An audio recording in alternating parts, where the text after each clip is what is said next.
See, what I tell you, no stage or mail today or any other day. Well, now the Sierra's doing the best it can. We've been cut off from mail and supplies for 6 weeks now. Let's tear down the place. Yeah. Now, Walker, just a minute. Hold it there. Gentlemen, please, hold it. Now, just a minute. Now, look, when you asked me to head up this committee, you said we'd work out some kind of peaceful plan to get the stage back on schedule. We're beginning to act like a mob. Ben, we businessmen are fighting for our lives. The Sierra's pushing us to the wall. We're beginning to feel the same pinch of lack of mail and supplies out in the Ponderosa, too. That doesn't mean we have to lose our heads and become violent about it. You ranchers don't have to pay $30 a sack for flour or 50 cents a pound for potatoes. Exactly what anybody else pays right here in Virginia City. Now, let's all just settle down and let's talk to Sims about it. Oh, well, I wrote a letter to the head office. They're sending out a troubleshooter. Good. By the time he gets here, we'll all be broke. Yeah. The Sierra's responsible for the high prices around here, making things scarce and hard to get. And Sims is the Sierra in this town. I say let's run him out. Just a minute. Leave him alone. Just a minute. Trask! Jed Trask! Go ahead, tear up the Sierra and run me out of town now. Go ahead, Mr. Walker.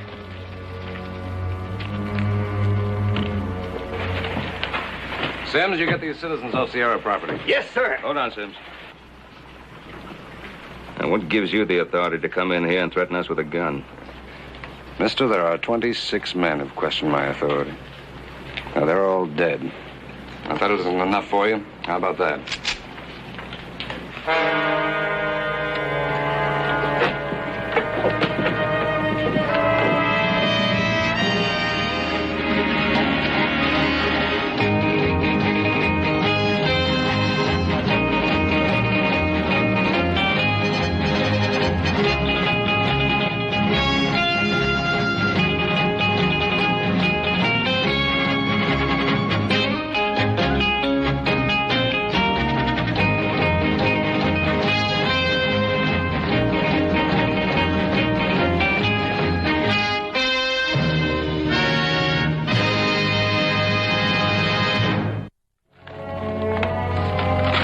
Trouble, Sims.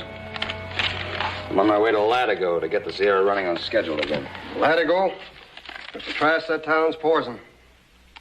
Yeah, I got the antidote right here. Well, I understand that every no-good gunman in the West is holed up in Latigo. Yeah, that's right. They're using it as a base to burn and plunder our stages and our freight wagons. Well, one man and one gun won't stand much of a chance against a whole town of killers. That's my job. I'm paid to do it. Of course, if there are any volunteers to help me clean out Latigo.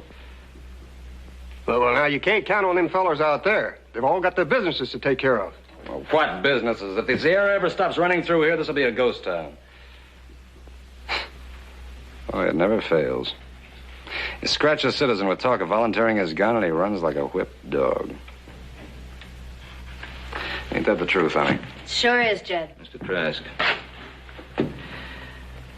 I agreed to head up this committee and not backing down from it.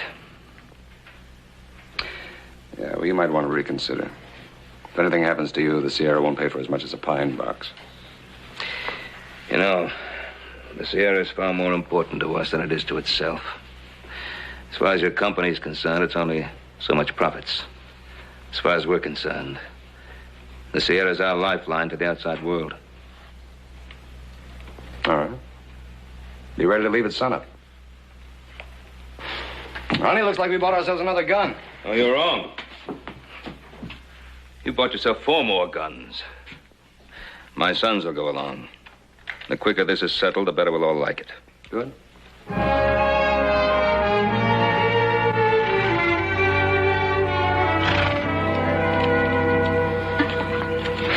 I want one thing understood. My first concern is the Sierra. When we get to Latigo, you'll all take orders from me. That's agreeable, Trask. As long as you remember that we're not hired gunmen. Look, let's get things straight. I'm tired of people thinking of me as a hired gun. I bring law and order to the Sierra wherever it needs it. Well, right now, it needs it in Latigo. Oh, we're all for law and order, Trask. Just want you to know that we don't intend to shoot first and ask questions later. And I don't intend to wind up on Boot Hill with a bullet in my back. This is the only kind of law those kind of men will understand. Latigo doesn't sound like any picnic ground. Maybe you ought to send Mrs. Trask back to Virginia City. Bill? Adam Cartwright's worried about you. He thinks maybe I ought to send you back. You're my man, Jed. When you tell me to go back, I'll go.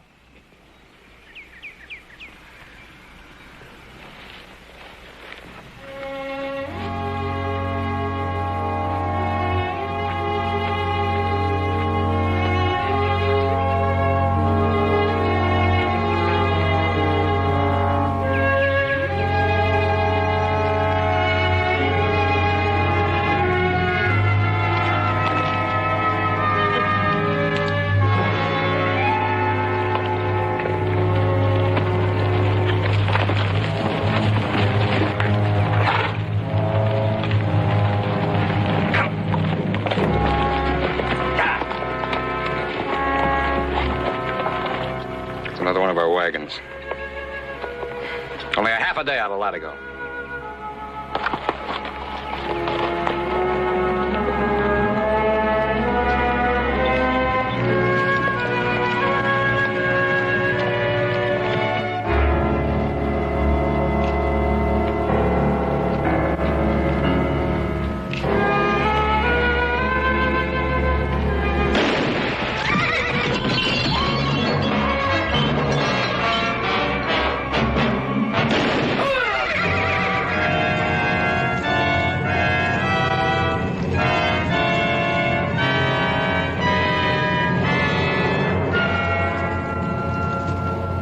In a town like this, the undertaker's the leading citizen. Come on.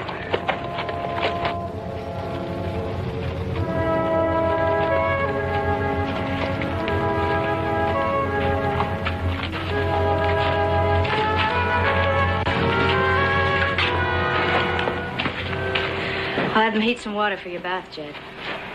That'll be about an hour.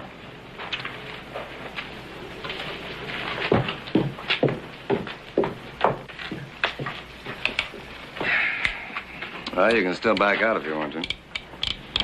We have no intention of backing out. Why don't you suit yourself? I'll be over at the Sierra. It's right across the street. Peaceful place. Yeah. Let's get the horses down to livery stable.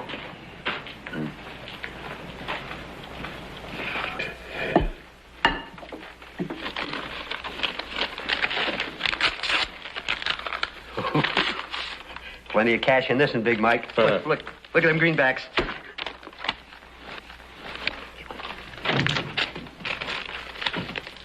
Jed Trask, who sent for you? Mike Campbell, you're through. Get out.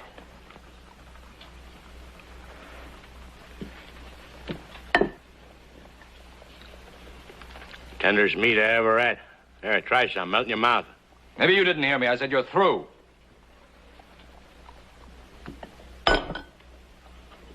Trask, you're invading the private office of the duly appointed division superintendent of the Sierra.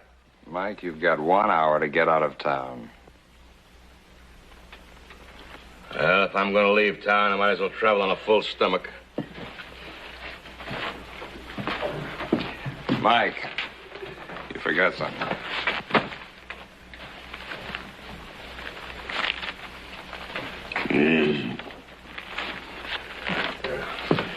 All right, you two, come on. Me? Well, see, I was only... 1 hour.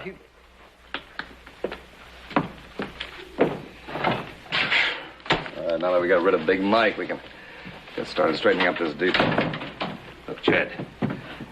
You're not going to let them ride off scot-free. They must be prosecuted. Prosecuted with what? There isn't any law in this town. First things first, Ben. I work for the Sierra. Jed, when I came along on When this... you came along, you promised you'd take orders from me. Look, Ben. Latigo is like a snake. You cut off its head, and the rest of it'll die.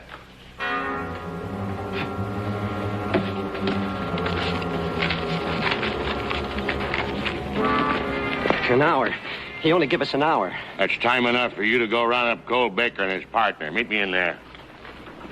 Anybody finds out he took over, you got no business in this town. Look, you just do like I say. I'll take care of Jed Trask. This had been allowed to go on a little while longer. Big Mike would have owned Virginia City. He was never that smart, Ben. Here's some more records to check. Hey, come on out and take a look at the barn. It's full of mail and supplies.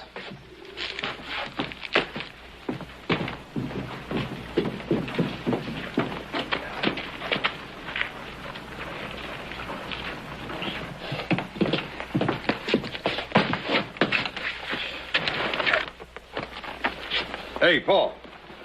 Take a look at this. Here's where all the mail's been. Closest I ever got to Virginia City. Yeah, there's enough stuff here to keep the town happy for a couple of months. You know, there must be supplies and mail out here for half the West. It'd take us a month of Sundays to straighten all this out. There's a stage coming in the end of the week. We can start moving some of it out then. Hey, you know, for a young one, you're real smart. Jed? Yeah.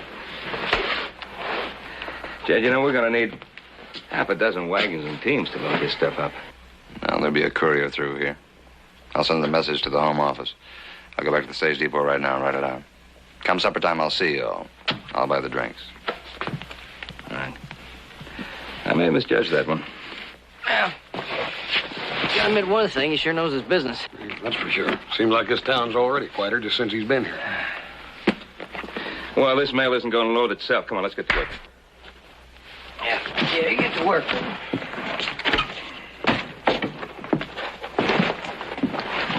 Give me that.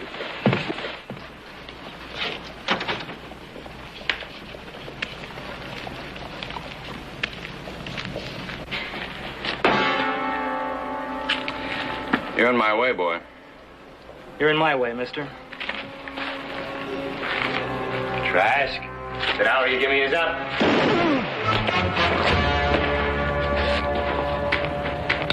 I'm gonna enjoy watching you die.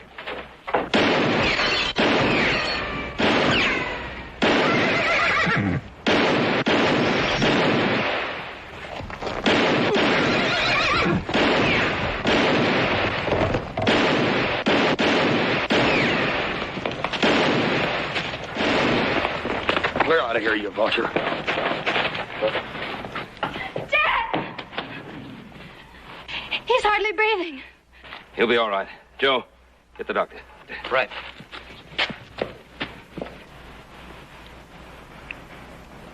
You wanted to be part of this. Well, now you are. Which one of you was going to kill Mike Campbell? Now, boys, let's get him upstairs.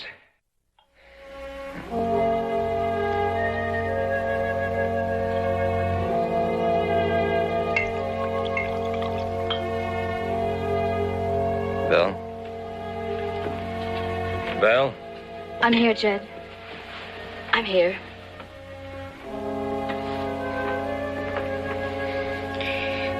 I can't stay trussed up like this. I got a job to do. Now, you're not getting out of this bed until the doctor says so. Oh, come on, you stop mother henning me. I'm in shape right now to get back on the job. Oh! There, you see. Jed, quit worrying. The Cartwrights are down at the station right now. Now, they're taking care of everything. What do the Cartwrights know about running a stage line? Thought you'd be happy knowing they were staying on. Well, I'm not in much shape right now to jump for joy.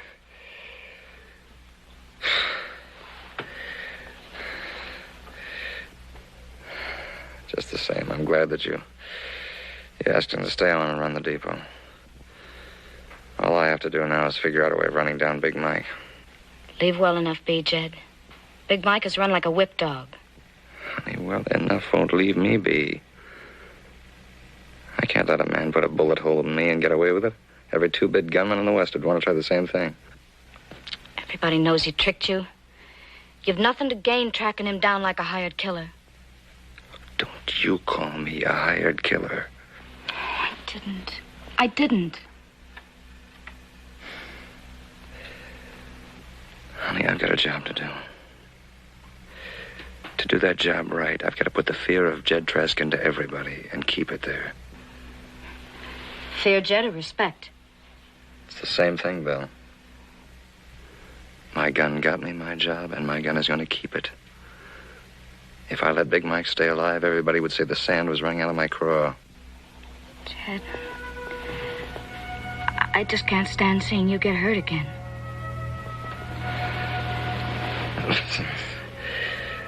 thought you understood something. There are only two things in my life. My work and you. And my work is the only way I know to get you the things I want for you.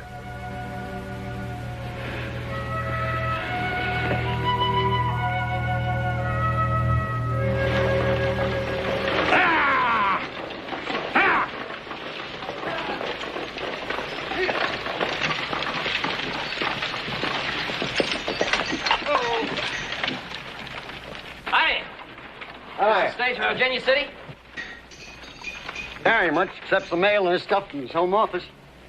Well, we'll have plenty of letters for you to deliver to Virginia City. Tell Adam and Hoss to start loading. Right.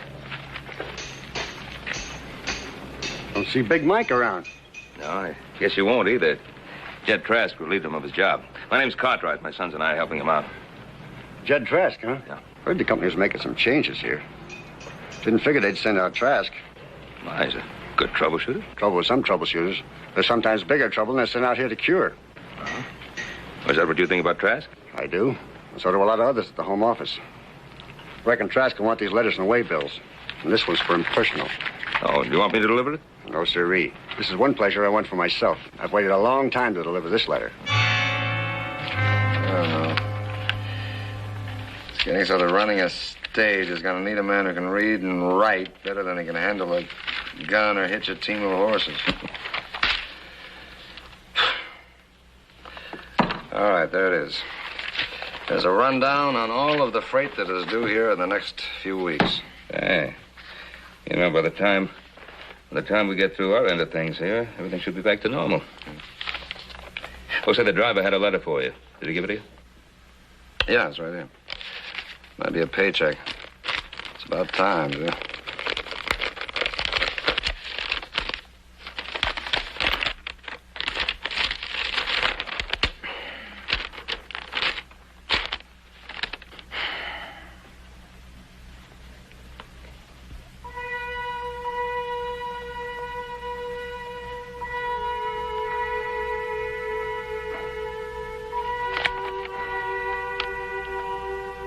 More trouble? Nothing I can't handle. Here. Let me help you. Thank you. There we are. Where'd you get that? At the undertaker's? The Undertaker's. He's also the local carpenter. Chairs, tables, and coffins are his specialty. Well, you can take it back. I don't want it. I don't care what you want. You're going to use it. You'll just get well that much sooner. Don't you agree, Mr. Cartwright? Yes, I think I do agree. All right, all right. What's this letter? You keep your hands away from that.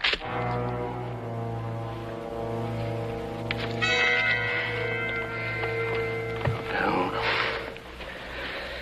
No, I'm sorry. Look, being cooped up in this room has made me kind of shaky. Maybe you're right about the chair.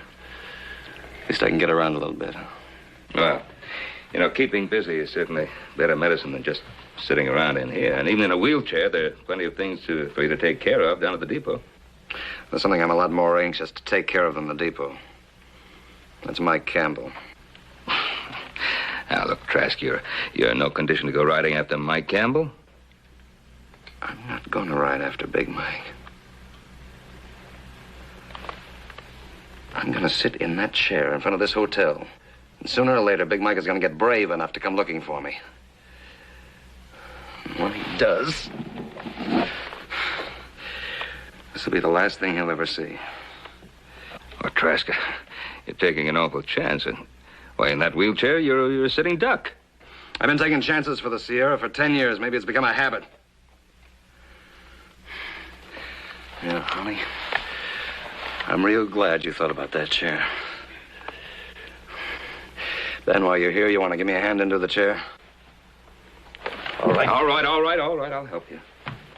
Here.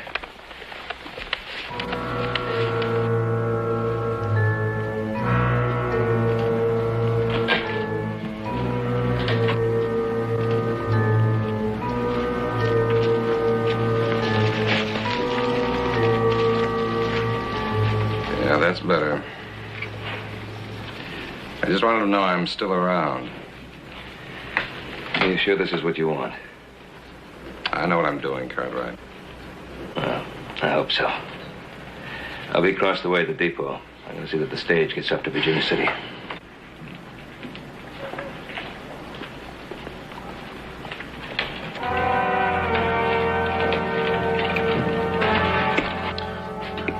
Oh, I know this food ain't got Hop Sing's touch, but it'll at least keep you from starving to death. What are you doing? I was making a bid for a second helping? What's bothering you, pal? Oh, nothing, really. Trask? He's a pretty hard man to figure, isn't he? I don't trust him. Me neither. A strange job. I picked a strange man to handle it. There's certainly no denying his loyalty to the Sierra. Loyalty. Seems he's dedicated his whole life to it. Well, that's a point in his favor, wouldn't you say? Maybe. What do you mean? Well, he's more than just loyal. He's become almost fanatic about it. And I've learned it's pretty hard to trust a fanatic, no matter how good his intentions are.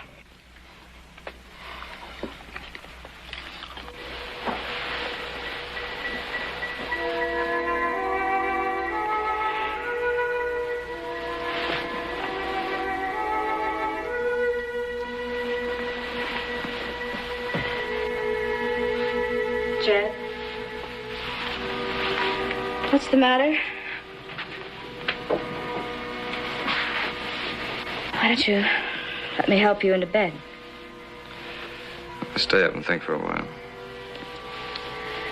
Well, that letter must be mighty important for you to lose sleep over it. My letter is company business. You don't have to worry about it. What's in it? I told you it's company business. It's more than that. Look, don't try Look, to... you jumped at me the first time I asked you about it. Now you're jumping at me again. I know when something's troubling you.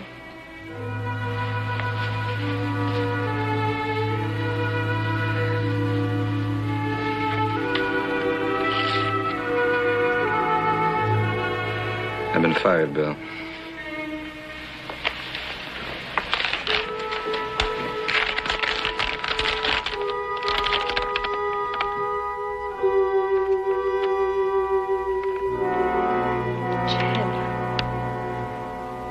Can't be true. Can't it? There's always been somebody in Sierra management after my hide, somebody who didn't like my methods.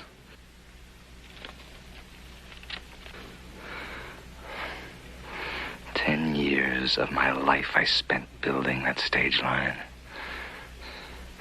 10 years. Now fired. Just kicked out like that. It's only a job, honey. There are plenty of jobs for a man like you. Jed Trask doesn't go around begging for jobs, and he's no saddle tramp or fool kid to get kicked around either. Jed, we've got to face things as they come. Oh, honey, we've been through worse things than this together. That time that Mustang's hoof opened up your scalp. Bloody massacre in the Apache country. Don't tell me, tell them, tell the Sierra. It was my blood and sweat that marked that stage line all up and down the country. Mine. They supplied the equipment and the money, and I supplied the guts. Wherever that line started to fall apart, who held it together? Me, Jed Trask. Jed, the Sierra is only a pinpoint in this world. We can go someplace where you'd really... Run out? Are you telling me to run out? Oh, no. Oh, no. No, after I get rid of Big Mike... I'm gonna make this our town, Bill.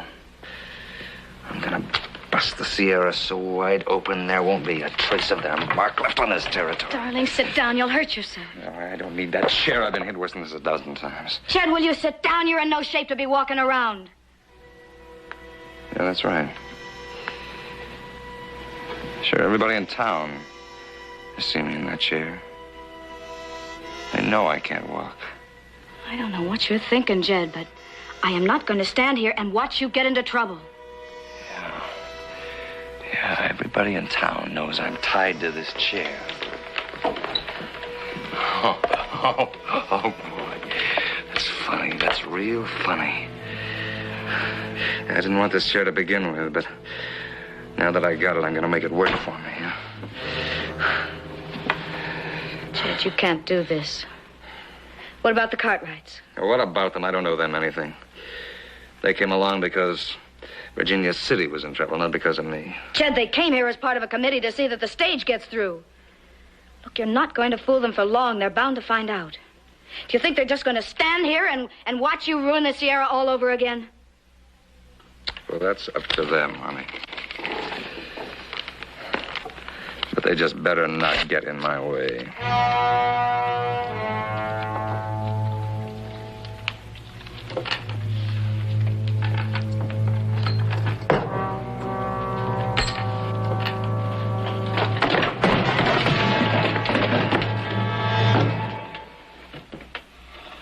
Weasel. Lock it. Lock it!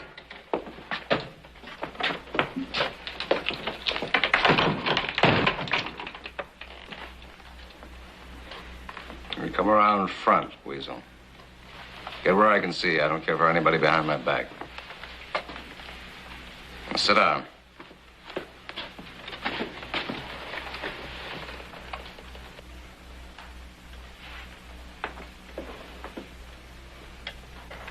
Now, I want Big Mike. Where is he? He left town. You ought to know that. Thorne, you help me find him. I'll make it worth your while. Big Mike set us up. He covered for us. Now you expect us to turn on him? You'd turn on your own mother if there was enough money in it for you.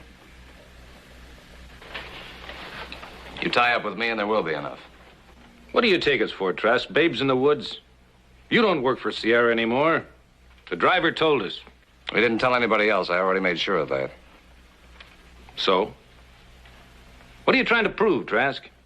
Look, Thorne, I can set you boys up better than Big Mike ever did. What's in it for you? Money for one thing. Satisfaction for another. I spent 10 years building up that stage line, Thorne. I know their schedules. I know every shipment that comes through here. I can show you boys how to make more money than you ever dreamed of. You were always known as a pretty loyal company man. How do we know you're not setting us up for a double cross? I've taken you or anybody else as easy as this in the past few days. Hold it! I wait.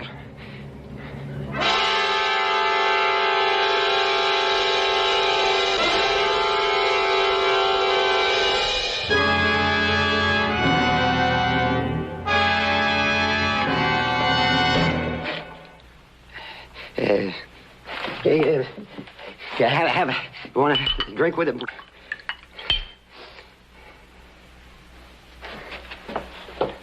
You drinking together?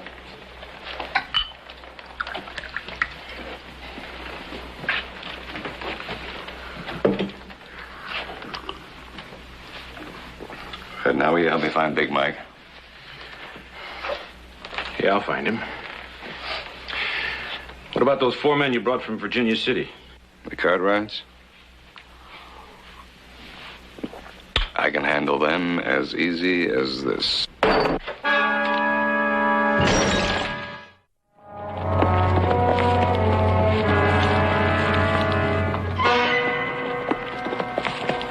want me to handle this, Trask? Oh, no. This is a pleasure I've been saving for myself. Stay here, boys.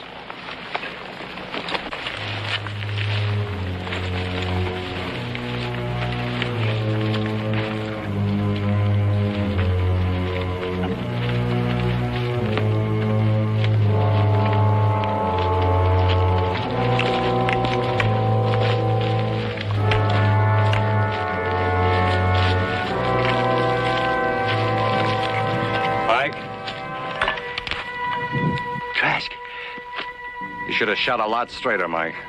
Now, just a minute, Trask. Thorne. Weasel! Stop him!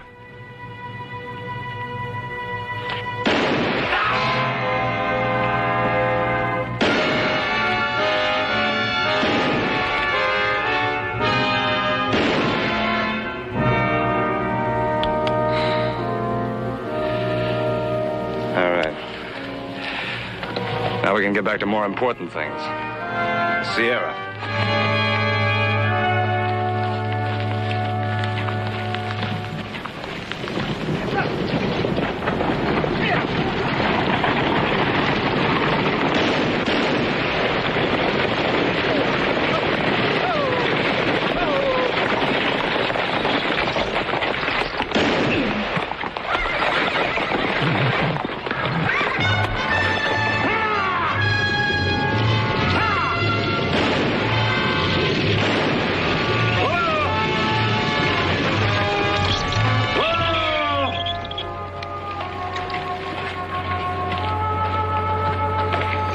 Oh, Jed, how you feeling? I'd feel a lot better if I could get out of this blasted wheelchair. You just stay there until you're ready to get out.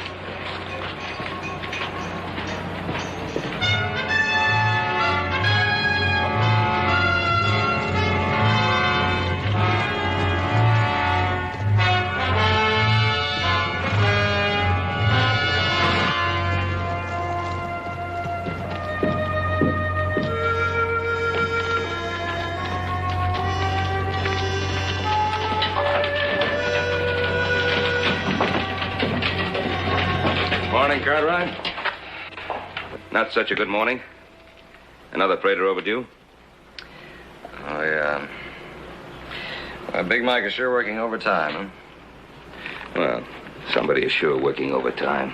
Well, it's got to be Mike. He's the only one who has the know-how to pull off those raids. Then he has second sight. Every wagon that was hit had valuable cargo aboard. It was almost as if they were receiving the shipment reports and schedules quicker than we did. I sure wish I was back on my feet, Ben. I'd like to give you a hand. Well, I know you do, Jada. We could sure use another hand. This is still my responsibility, Ben. I won't shirk it. Jed, I know how you feel. Look, couldn't we round up the few honest citizens left here and get all those gunmen and run them out of town? Honest citizens. Ben, these gunmen are their best customers. They'd rather run you out of town. Or me. Well, there must be a few honest citizens left with a little bit of pride in Latigo. Ben, you're not going to find one citizen who's willing to risk his life in order to clean the scum out of this town. Whoa. Hey, everybody, look what I got. It's Big Mike. Look what I ran across in Rainbow Canyon.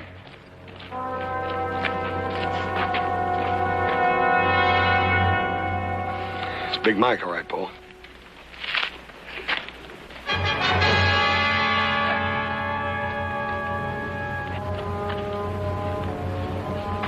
That's right, Ben. I can walk fine.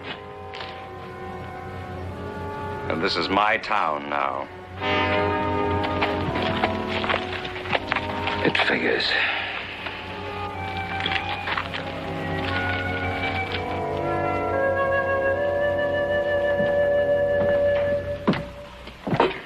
I tell you, that man is an out-and-out fanatic.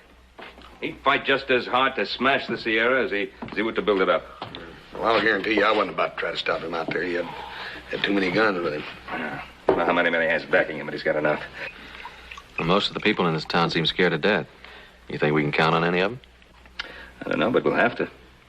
Without that stage, Virginia City is no better than the ghost town, and the Ponderosa is no better off. How do you think we ought to go about it, Bob? Well, we talk to everybody in town, see who we can count on. No, it still isn't going to be many. Well, let's hope it's enough. Come on.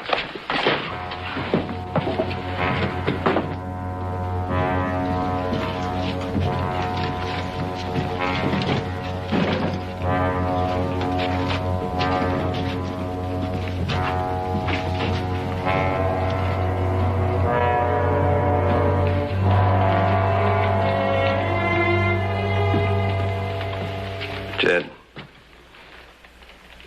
I guess there are a few honest citizens left in Latigo. And they've decided it's time for you and your boys to leave. Oh, now, Ben, there's no call for you and me to have any trouble. Fact is, I was just on my way to see you. I wanted to offer you and your boys a deal. No trouble and no deals. Just leave.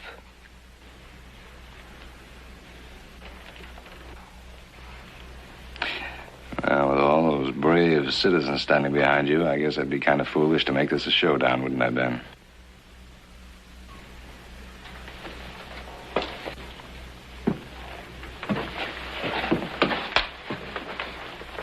Whose side are you going to be on when I come back?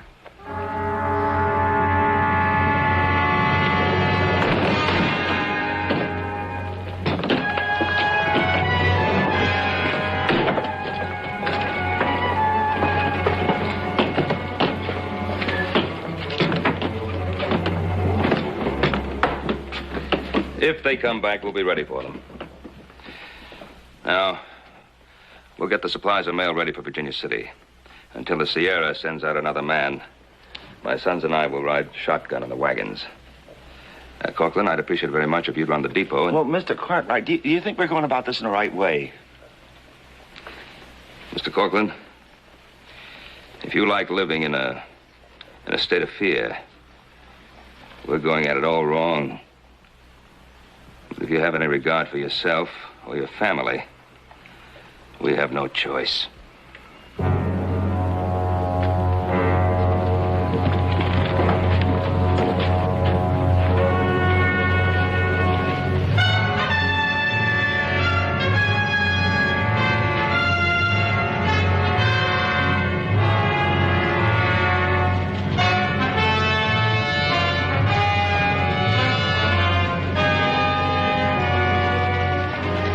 All right, Joe. Take one of the men. Find some wagons. We're gonna need them if we're gonna load the supplies. Right.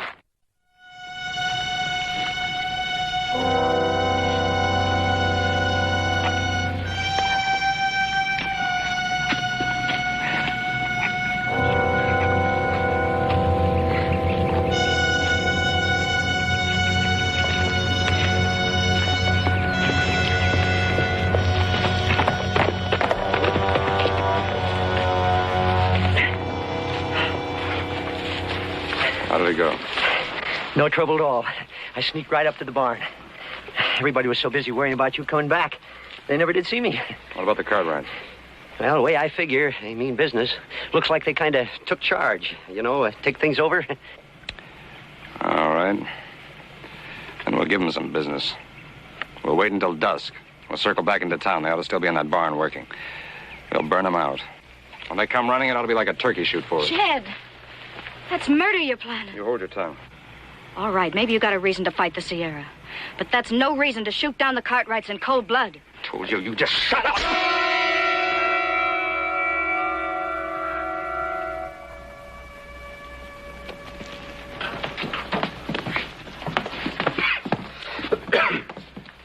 Now, that's 20, Pop. Good. There'll be a 6-man guard on the next wagon that rolls out of here. Oh, say, I want you to pass the word around. Every man will be on duty from now on. 12 hours on, 12 hours off. Now, starting tonight... Turn around. You Cartwrights outside.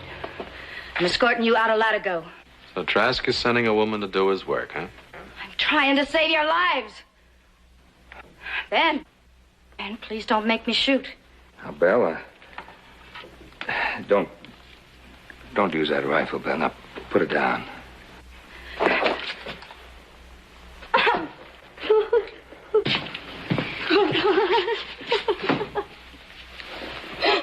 Come on, Belle, sit down.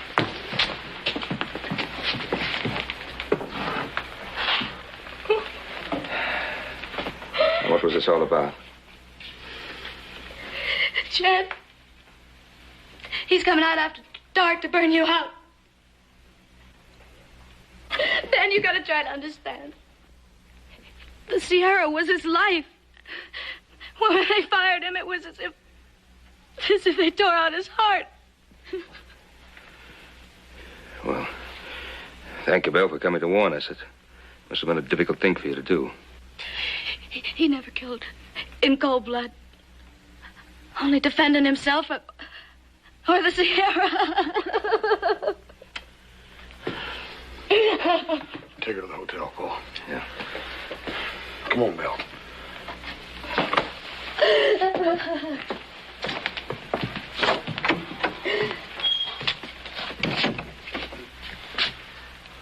Guess we better get ready for Trask. Jed,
25.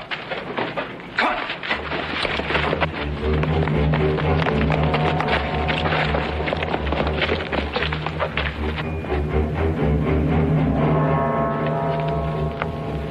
All right. A couple of them are hit. Somebody help them.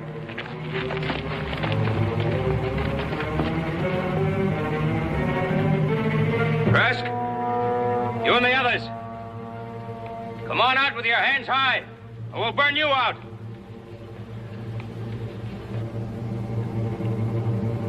Trask, I'm going to count to 10.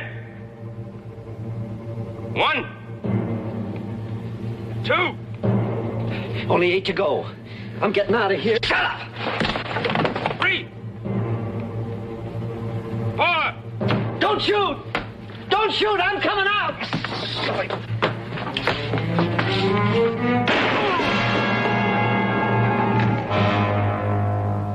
5, 6. I don't understand. Fight it! Come on, get over there. Get him out. Jen! Get hold of her. Jen! You killed him! You killed him! He's alive. He's inside the barn. But not for long. Time's up. Let's burn him out. Look, I never had any intention of burning anybody out. You're not figuring on taking him alone. I'd like to talk to him. We're going in with you. Look, if we all go in, he'll start shooting. Somebody will get hurt. I think I can reason with him. Trask, I'd like to come in and talk to you. Well, come ahead, man. What's your proposition? I'm willing to listen.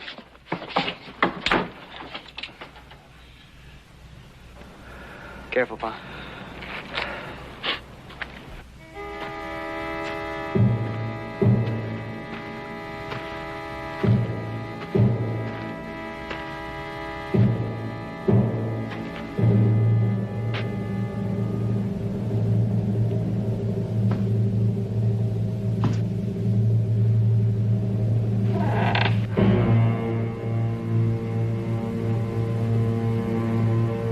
Trask?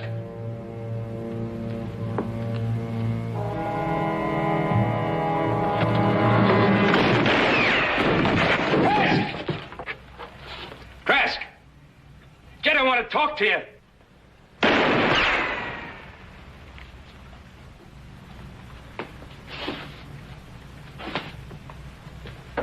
Jed?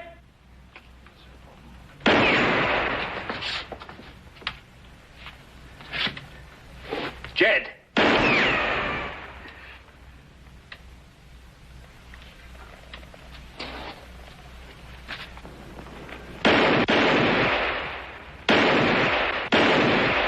Let's go.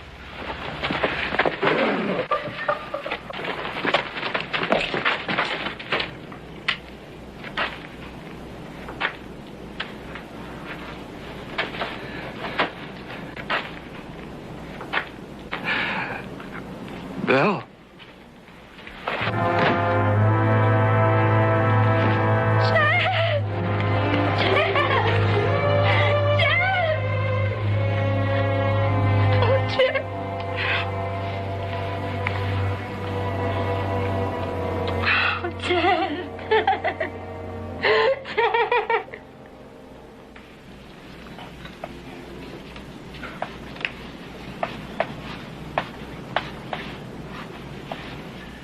Hey, Sims, where'd you learn to spell?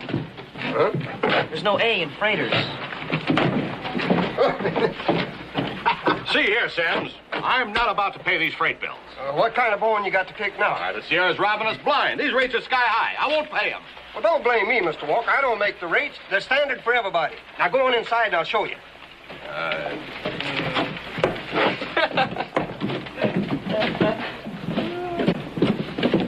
Hey, Pa, look, Bill Trask.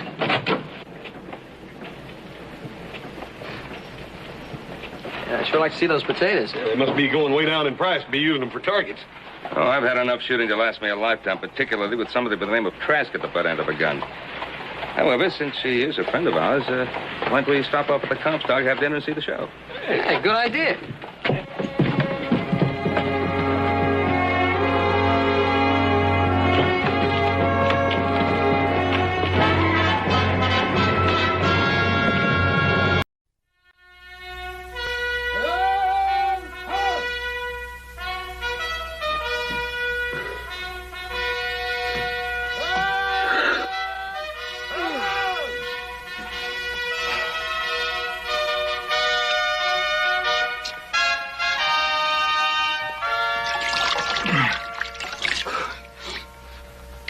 Throw me that towel, will you? Where's Pa? He left before daylight, did you hear him?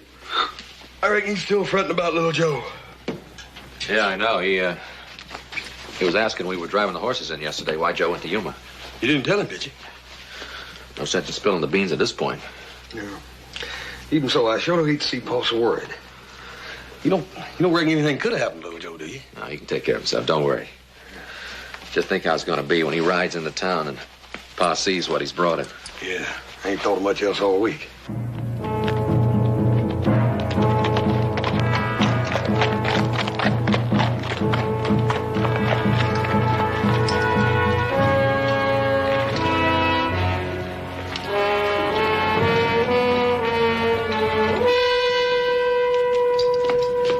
Corporal?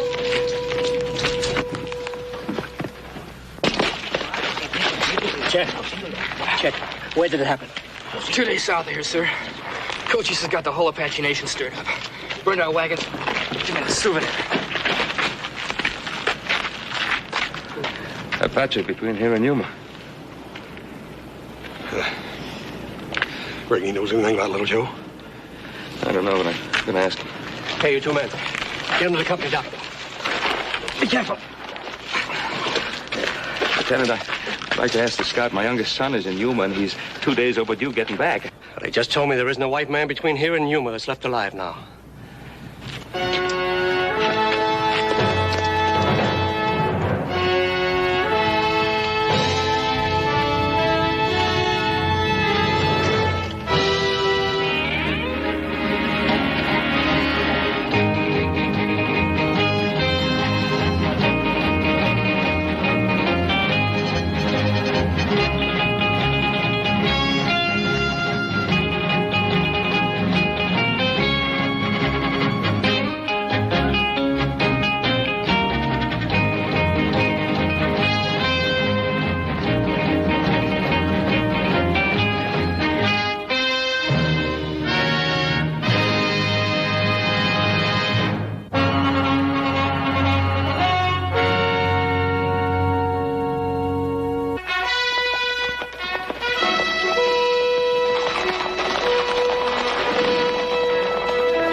Paul, what you figuring on doing? Gonna try to get the armor to send out a patrol to look for little Joe. You're planning on going with them? Yes, I am planning on going with him. In that case, so are we. You two will stay right here and keep an eye on those horses we bought. It's quite enough that one of my sons wouldn't do as he was told. Paul, Adam and me been talking it over, and we think there's something you ought to know. I've raised a pack of stubborn, mule-headed, stump-brained. I told him once, I told him 10 times. Wait here at Tyson Wells, I said. Wait here, I said. But Paul. no, he's got to run off somewhere. Can't stay put. Does my word mean anything around here anymore? What? Paul, me and Adam want to tell you something if you'll calm down. I am calm. You're shouting. I'm not shouting. What is it you want to tell me? We want to tell you why Joe went to Yuma. Well, it's about time somebody started telling me something around here. Paul, it was a kind of a secret between Adam and me and Joe and... Now, will you two make sense? We're trying to, Paul.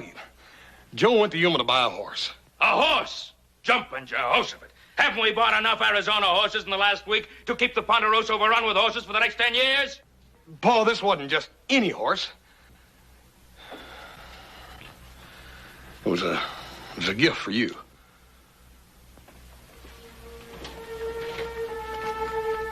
A gift? For your birthday. We've been planning it since last year. We even rode every horse breeder from here to Kentucky. Yeah, you see, we wanted it to be the greatest horse we could find.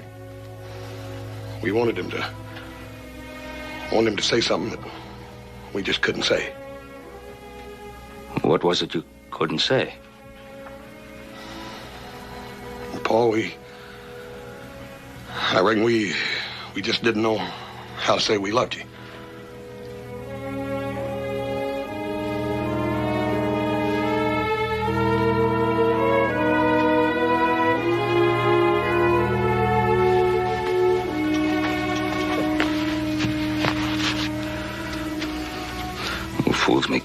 dollars.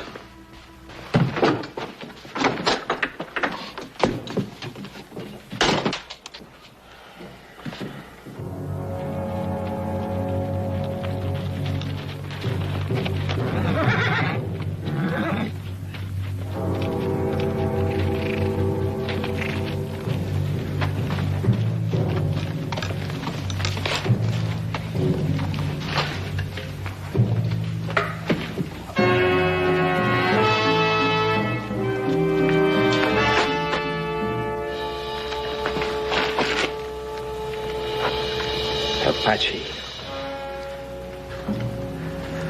They destroy everything always. Did you know these people? See.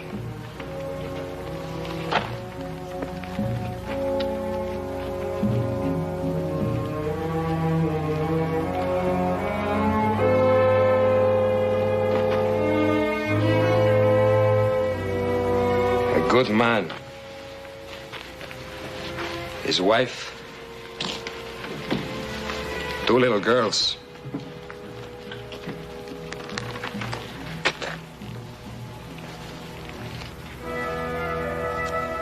They had a good place here.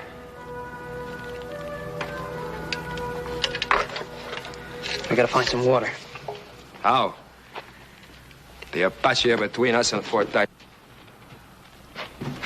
The horses are so thirsty.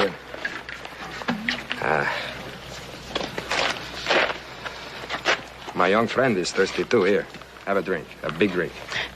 Now, look, I had my share. No, go ahead. We'll split it. You first. Thanks. A fella could drown on all this water.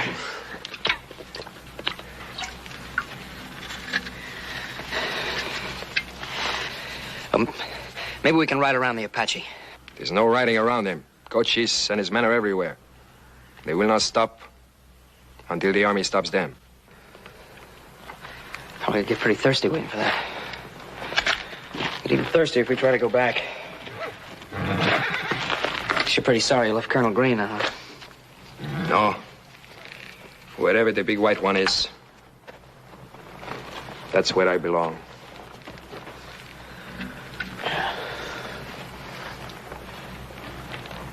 That's all the water you got.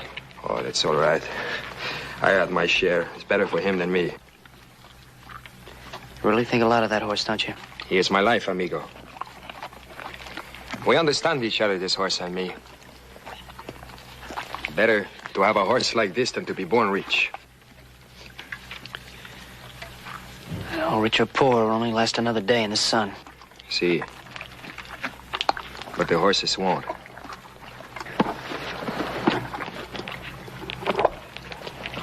Amigo, I know where there's some water. How far is it? Very near. Very dangerous. Perhaps too dangerous. The Apaches, huh? No. Worse. Comancheros, bandits. These men do not fear the Apache. They trade with them. They have a camp in those mountains over there. Sound like real nice playmates. How do you happen to know where the camp is? Because I was once one of them. You were a Comanchero? Some call it that. Some say I was a bandito. But whatever you call it, whenever they catch one, they put a rope around his neck, see? I was caught. It was Colonel Green who cut me down, gave me a job. I've not been back to that camp in the hills since. Well, what chance do you think we have with them? Does the kangaroo mouse have a chance with a rattlesnake? Well, perhaps a little one. Our rattlesnake is a man called Sam Wolf. You know that name? Sure, I've heard the name Sam Wolf, but I thought it was a legend, not a real man. He is a king here. Cruel, cunning, deadly as a desert. Even Cochise fears him. I wish there was some other way. Well, there's one other way. What one is that, amigo? Could ask the Apache for some water.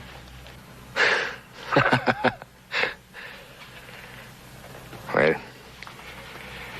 we go this way to see the bandidos.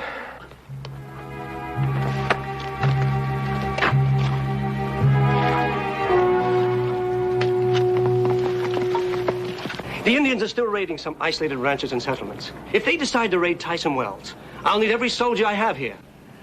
I'm sorry, but my hands are tied. I appreciate your position, Lieutenant. Good luck. And as soon as I can, I'll put my troops at your disposal. Thank you, Lieutenant.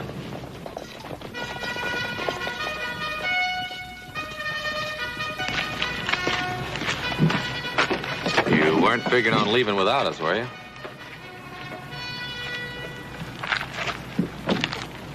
I thought I told you two to stay with the horses. You hear him tell us that? I don't recall hearing nothing like that. Looks like you're going to have some company whether you want it or not. If all three of us ride out of here today, it's likely that none of us will ever get back. Our place is with you, no matter what happens. Paul, you can't ride out here without us. Don't you understand what I'm trying to tell you? Yes, sir, we understand. But we also understand that little Joe's in trouble. He might even be dead, I don't know. But I do know one thing. Whatever's happened to little Joe's happened to all of us. And we're still a family. Yeah. Yeah, we're still a family. Let's go.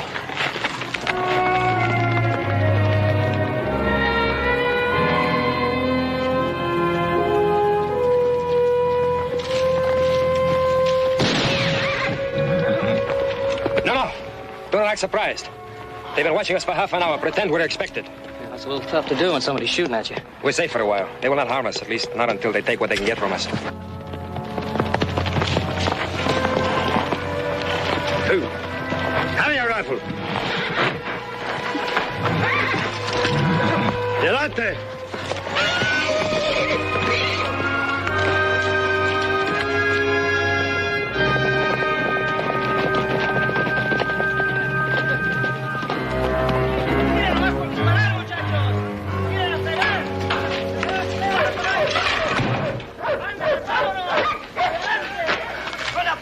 Look at that white horse, Sam. Yeah, I see it. Sam, I gotta have that horse. Prettiest animal I ever saw in my whole life. I've seen it before. It's Colonel Green's horse. And if I'm not mistaken, that's Emiliano there with it. Emiliano. Put that thing away, boy. Emiliano was a good man. Might be again with a little persuading.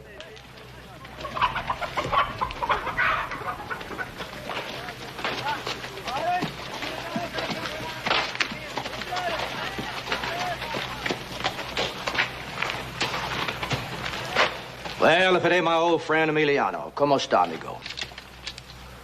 This is my friend, Senor Joe Cartwright of Nevada. I'm Sam Wolf.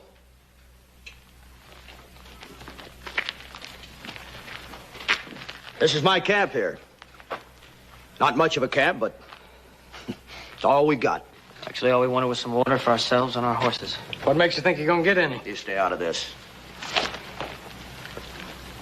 So you want water, huh? That's right. Well, I got water. Only it's kind of hard to come by in this country, you know. We got money, we're willing to pay for it. What do we want with this stinking money? Could kill you and take it. Just that simple. Remind this cub to whom he speaks, amigo. I never like him. Ease off. And you take it easy. You know what I'd do to anybody who ever touched my little brother. If you want him to stay untouched, tell him to keep his mouth shut. Well, you sure ain't changed none, have you, Emiliano? I thought Colonel Green would have beaten the backbone right out of you by now. Takes a great deal to change a man, senor. I am thirsty. My horses are thirsty. My friend is thirsty. Bring me some water. Well, you ain't gonna... Do just as I tell you. Sam Wolf never let a friend of his go thirsty in the desert. Only there's just one thing, Mr. Cartwright. This here camp's gone out of the way, you know. Mighty expensive bringing in supplies. Business ain't been too good lately. Yeah. How much you want? All you got. Well, now, this is mighty nice. Must be several $100s in here.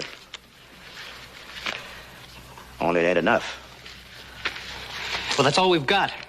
Not all, friend. You got something there that's better than money.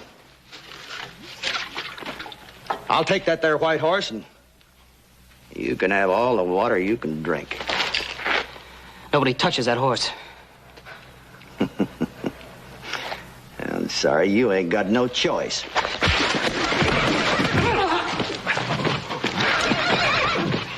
I got him, Sam. I got him. Get off my horse, kid. No, I seen him first. I said get away. He's my horse, and don't you forget it. Oh, there. Oh. Oh, there. Oh, there, boy. Oh, there. Oh, there, boy. Oh.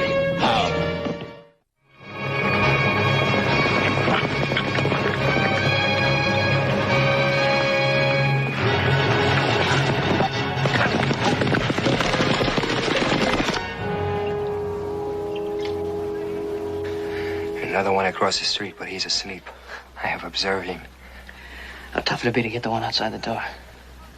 Well, it would be difficult. But our friends were very careless. And I'm kind of glad you're on my side, Emiliano. No, it is I who unfortunate amigo. Someone comes. Get back to bed.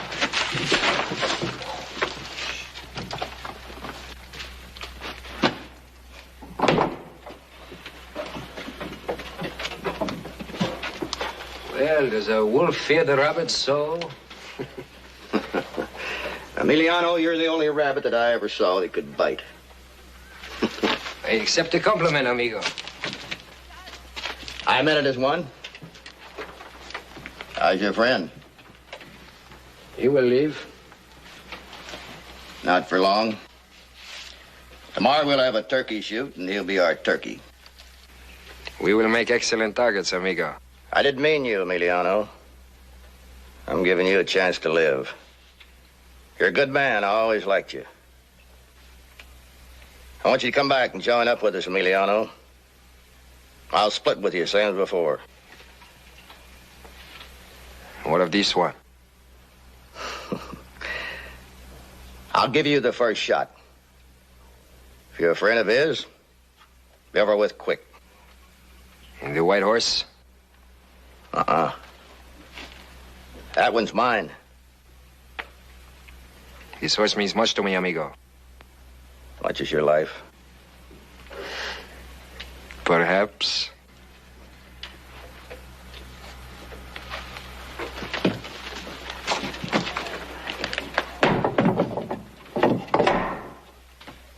I'll give you until noon to think it over, Emiliano. Adios.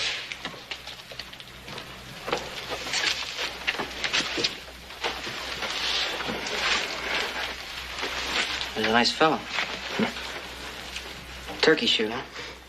This is his favorite sport. They let a turkey run across the desert and shoot at him with rifles. Does a turkey ever get away? It has never been known to happen, amigo. I'll give you a run for your money. Me, muchacho? You got the first shot. I did not say I would take it. Look, he offered you your life. What is that? Life without honor? You know, my father used to read me a passage from the Bible. It's something like, it's better to be a living dog than a dead lion. You gotta think about it. Look at me, amigo. Look at me.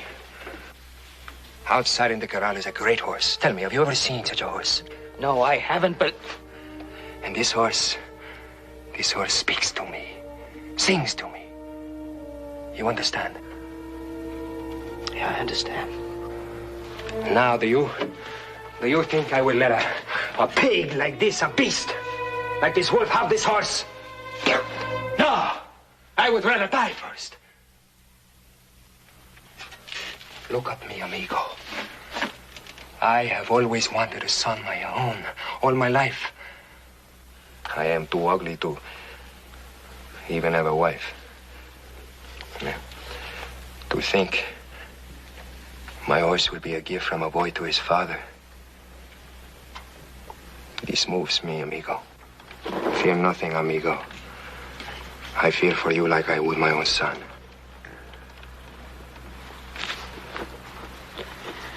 Let's see about getting out of here then.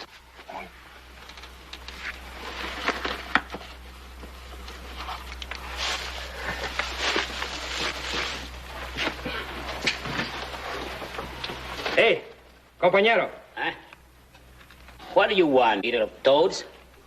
Some of that which you drink, for a favor. Ugly one, who are you to ask a favor of me? I have money here in my hand. Let me see your money.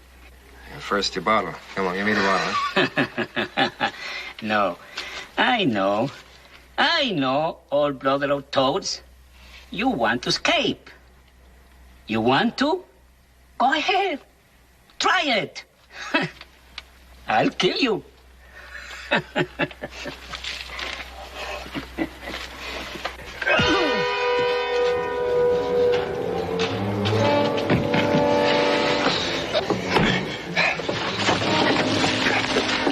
Get him out of sight. Right.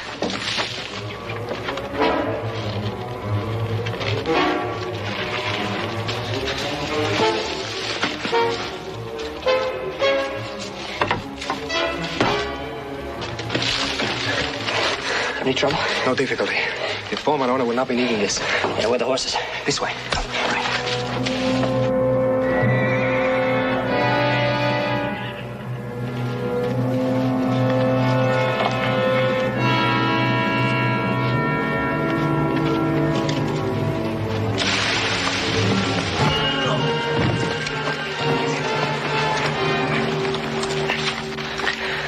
You do that pretty good, senor, eh? Yeah, well, I learned from an expert. I gotta find that horse. I'm not gonna leave here without him.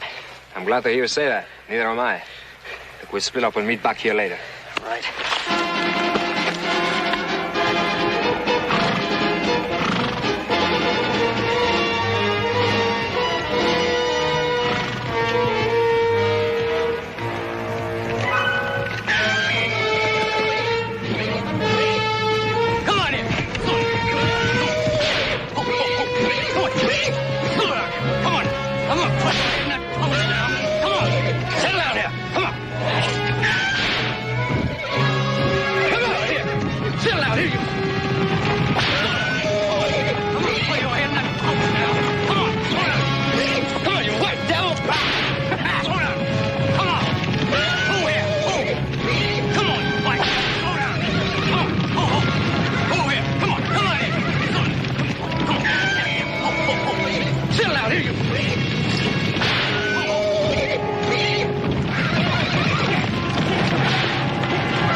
We got plenty of trouble now, amigo. Creo que le pegué al caballo. Sí, así parece. You take the big white one. Right. Salga del camino. Creo que le pegué al caballo.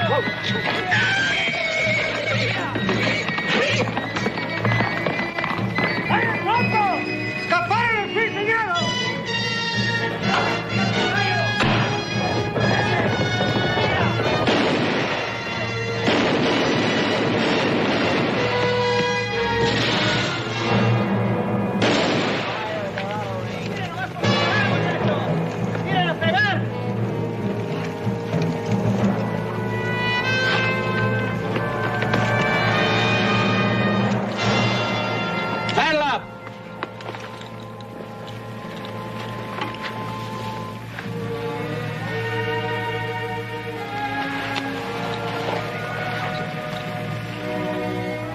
No. No.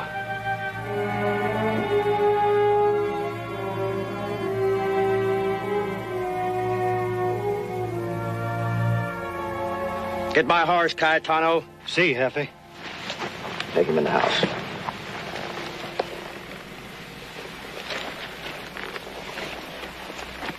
Every man rides.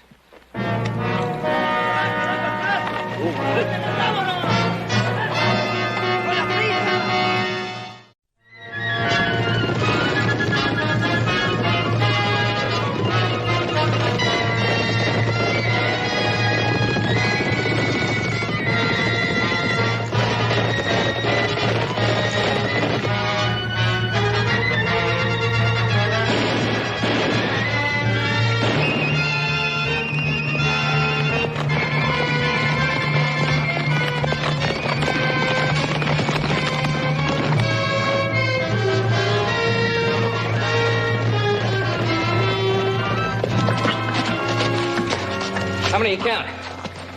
This and this. Yeah, I count the same. The horses are tired. I think we should fire some shots, have them scatter. Then we ride on. Right.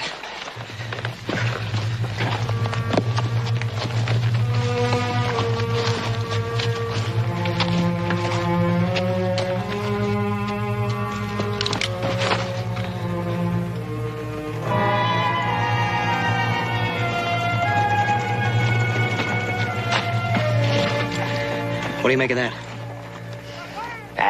It's an old trick. They have split up. It's a way around this mesa. If 4 of them ride fast, they can be waiting for us when we come out of the canyon. We just can't sit here and wait for Wolf and the others to catch up to us. You got a plan? Yeah, suppose we ride down through the canyon. Go as fast as we can to the other end and wait for them. The big white one, he can make it that fast. My horse, too slow, too tired. All right, you follow me. Get there as quick as you can. What of the others behind you? I guess they'll be along. That's what I like about you, amigo. You do not worry about tomorrow until tomorrow gets here. Let's just hope it gets here.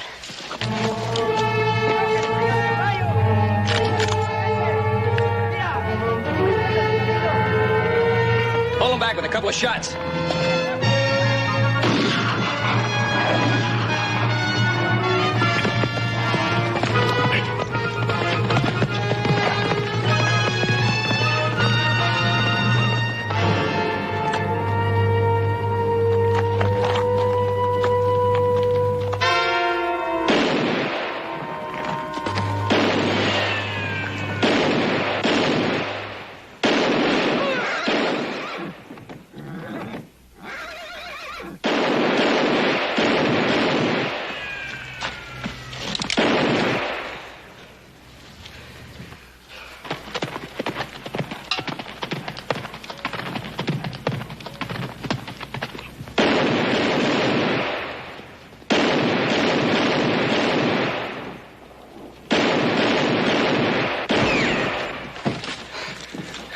You're a good general, amigo.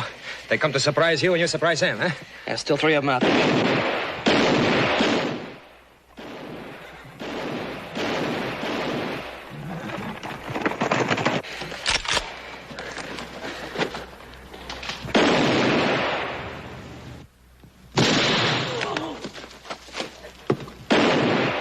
That evens the odds a little, eh? Thanks. Por nada. His name was Raphael. I always planned to kill him someday anyway.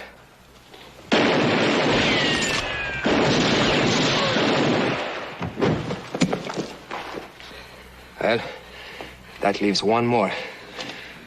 Must be Cayetano. He was always a good friend to me. I will hate to have to kill him. Sometimes I just can't figure you out, Emiliano. Why? I'm a simple man. I have my loves, my hates. Mostly I look out for my own hide. They will be coming from our back soon. Yoni, we're not going to be here. Let's go. No, Sean.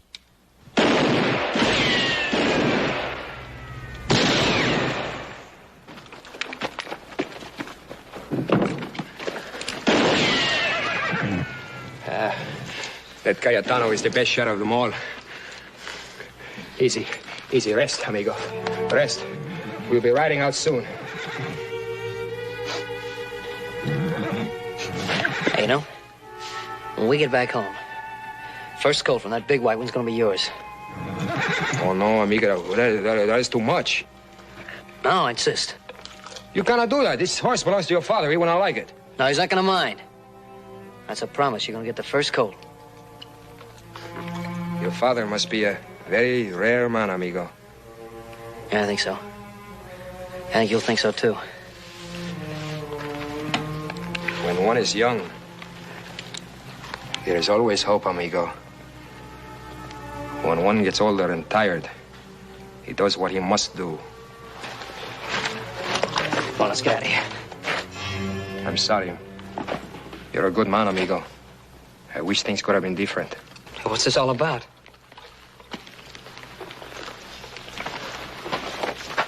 Get on the big white one, amigo, and ride.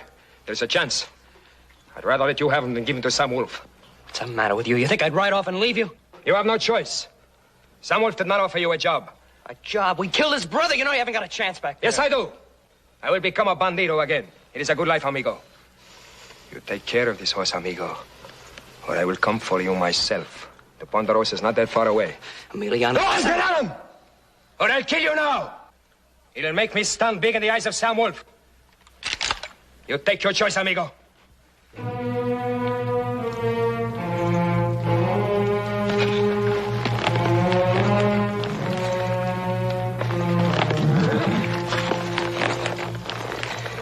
Don't worry. I'll take care of him. Right.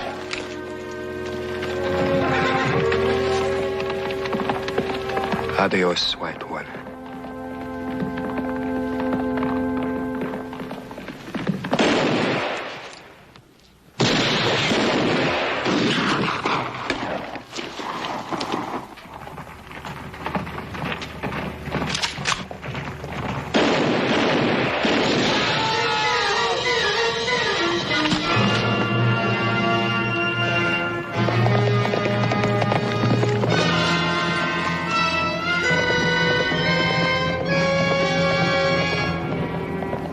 That's the most powerful horse I ever saw. Take at least 3 horses to run him down.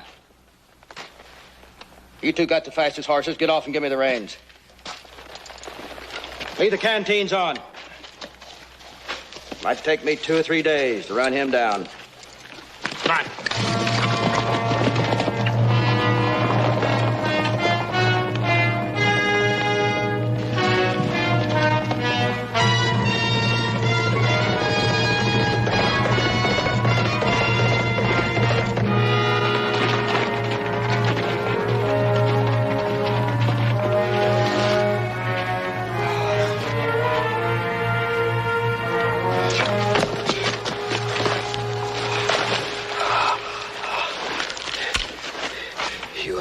You're from Fort Tyson. Yeah, Fort Tyson. There is a boy and a white horse. Oh. Yes, a boy on a white horse. It's my son. You are the father and the brother. I should have known. You are a close family. You saw my son? See, he ride to the desert. They chase him. If you hurry... What are you trying to say? There was no other way. My horse was tired. But alone, and the big white one, there was a chance. You did this for little Joe? See, and the big white one. He is a fine horse, amigo. Your son, he tell me of the Ponderosa. The big horse. He will be happy there. Tell your son.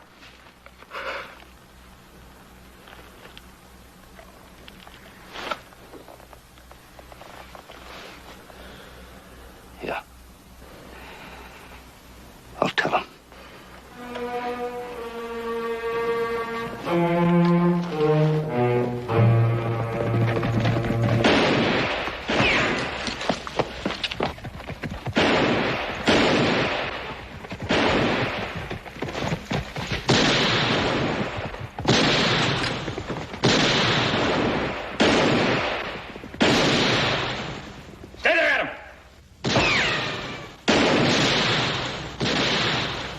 Little Joe. Paul, you'll never make it. They got us pinned down tight.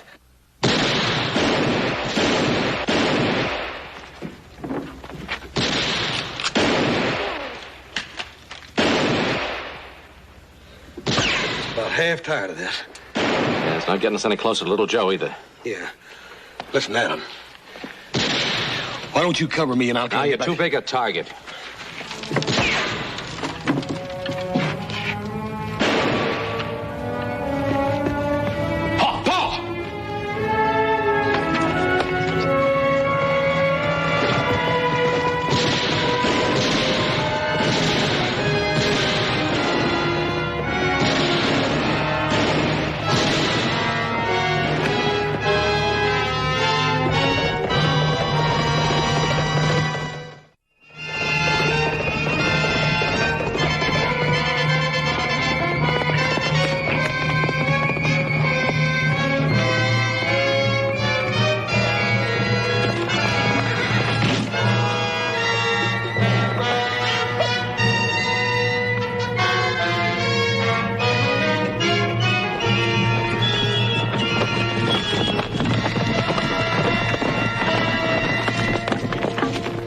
There's one left.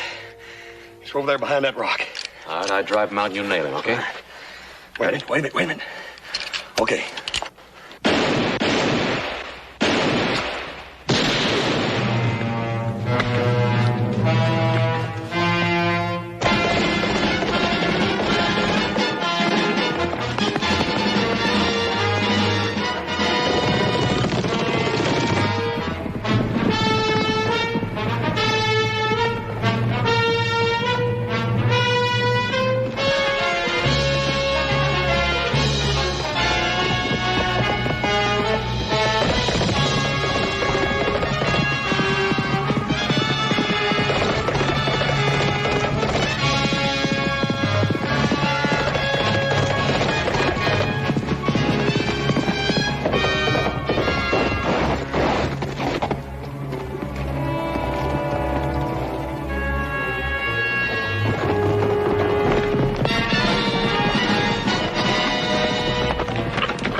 I'm sorry.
Howdy, friend.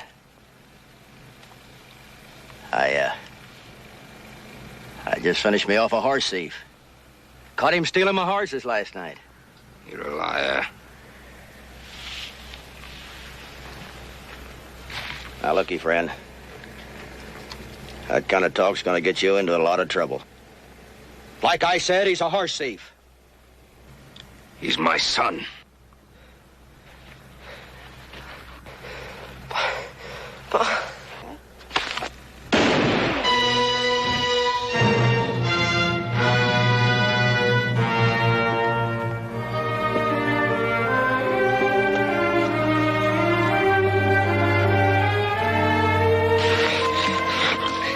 That's enough for now. Joe. Bart, I tried to get through. Never mind that now, son. I have to talk. There was a vaquero with me, Emiliano. I know. I talked with him. Well, then he's alive, then. No, he wanted you and the horse to get through.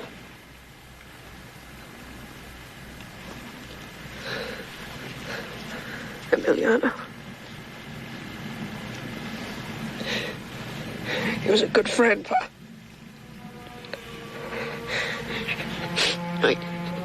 He really loved that horse. It was such a beautiful horse, Pa. Ran his heart out for me. I know, son. So we wanted to give you that horse. I tried not to lose him. So I want to give him to you as a gift. I have my gift, son.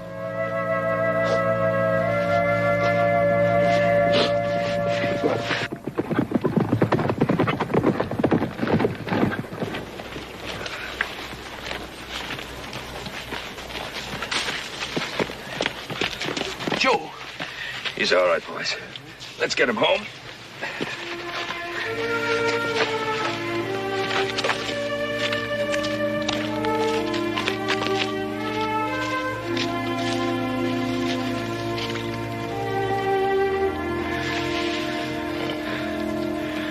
Thanks.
think I ain't much good at making light conversation, Cameo. You just leave that up to... I can rattle on enough for the two of us. My, what a glorious night. Smell the air. It's so sweet. Yeah. I reckon it must be honeysuckle. There's lots of it around here. I just love this place. It's so peaceful and quiet. Away from the noise of the town. It's getting late, Hoss. Cameo. There's something I'd like to say to you. Oh, what's that, Hoss?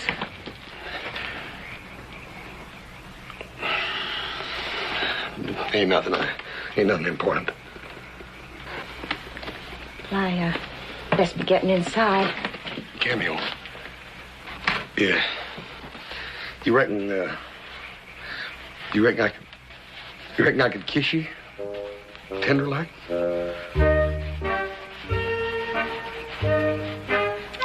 I reckon you could.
That's them, Sheriff. It's gotta be. Take the horse, Jay. Just hold it right there, boys. Howdy, Sheriff. What's going on? That's what we want to find out. Where you boys been? They were at my brother's house wearing masks. I saw them drag Peg and Jess out of the house and kill them. And what about it? You there with the green jacket. You come up here where I can see your face.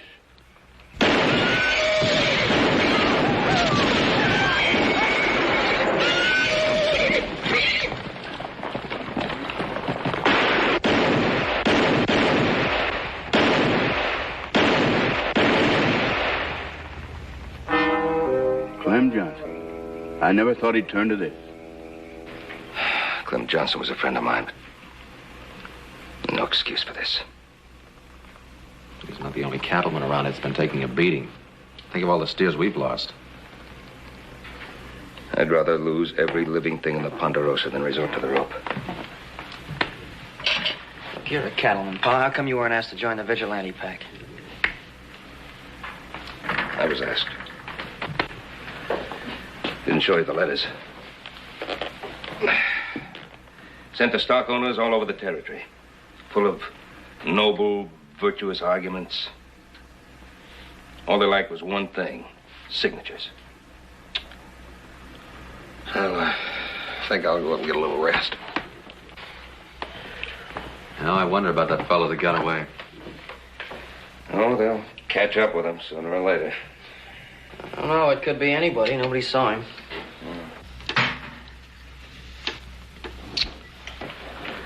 I think I did.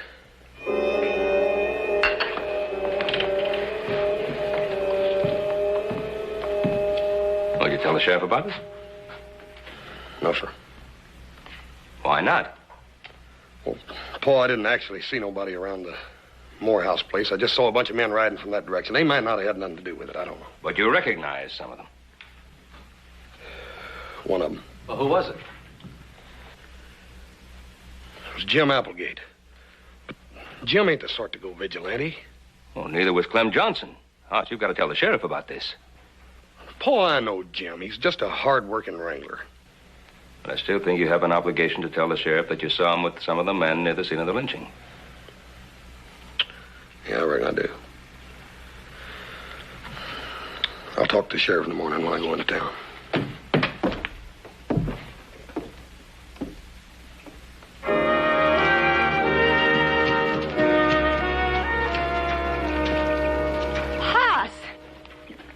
I didn't expect to see you this morning. Well, I heard about last night. You finding those people. It must have been awful. Yeah, it wasn't very pretty. Well, would you like to come inside for a little while? Yeah, thanks. I can't stay but a minute. I got to get on into town.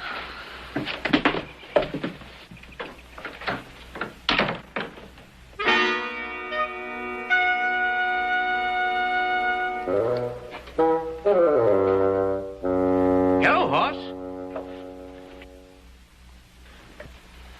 Hiya, Jim. I didn't expect to see you here. I guess I'm doing the same thing you're doing, visiting Cameo. Well, isn't this nice? You two know each other. Sure do. Next to you, Hoss, probably the only real friend I got. Why don't you just sit there and make yourself comfortable? I'll make us some tea. Won't that be nice? Jim Denby.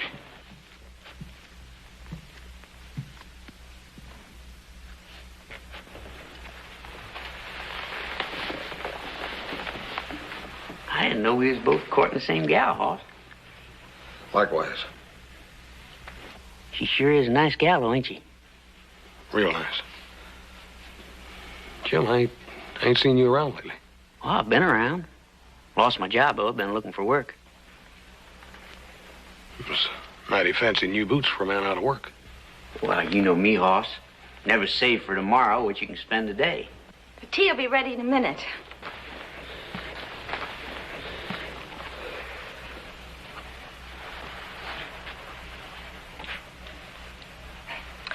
Looks like winter's about over, doesn't it?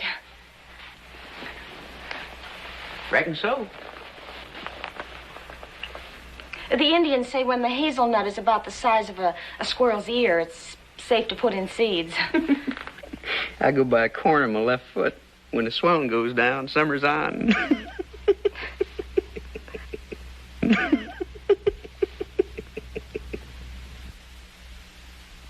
I guess Hoss don't feel much like laughing. He found those poor people last night. Oh, yeah. Whole town's talking about it. A poor woman. Must have been awful. Had no call to kill that woman. He had no call to kill nobody.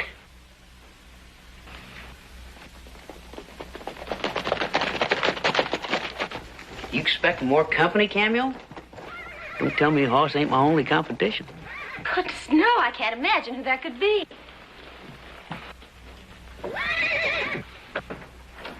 Morning. Jim Applegate, you're under arrest. Under arrest? What are you talking about?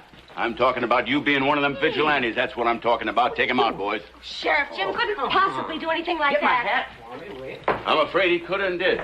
Them two folks that was murdered last night are no more cattle rustlers than you or me. They're just a couple of homesteaders who are giving some stockman a little trouble over land rights. You shouldn't be taking up with a man like that. He's a murderer. Hoss!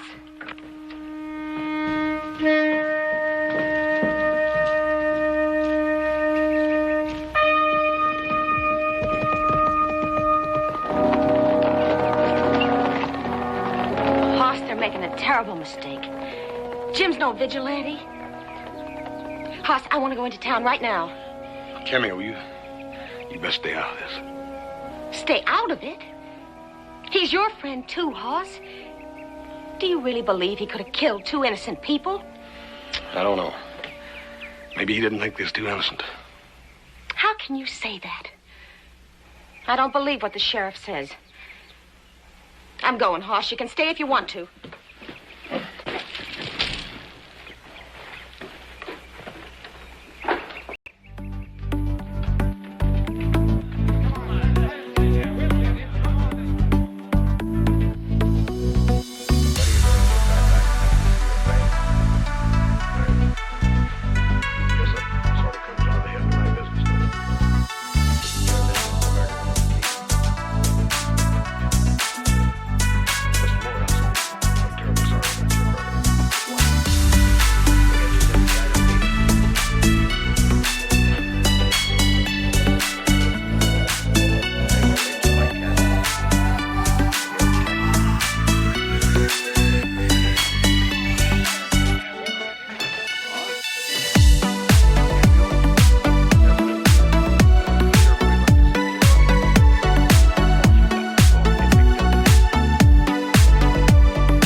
honest sort of fellow, and I'd like to believe you. You'd like to, but you can't. Jim, I seen you last night. Seen me where? Riding in from the Moorehouses with a bunch of other fellers. I seen you just as plain and clear as I see you right now. That's right, Hoss. I was with them. That's a fact. But I didn't take part in that lynching. What was you doing with them? Well, I met him just as he was leaving the Morehouse place. I was heading back from Canlin's spread, just the other side of Truckee. I was over there looking for work. And Mr. Canlin can verify what you're telling me? There wasn't nobody home when I got there. I plumb forgot that Canlin rides his scrub stock into market on the 15th. Then there ain't nobody that can tell where you was. I'm telling you the truth, Hoss. I'm innocent, I swear it. It's funny, they all say that right up to the time they swing. Ain't that right, mister? All right, go tell the sheriff. Tell him that you saw me. Go ahead, maybe it'll do you some good. What's that supposed to mean? You know what I mean. With me out of the way, you're not going to have any competition with Cameo.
Morehouse, you're not going to gain nothing by stirring up a lot of hate.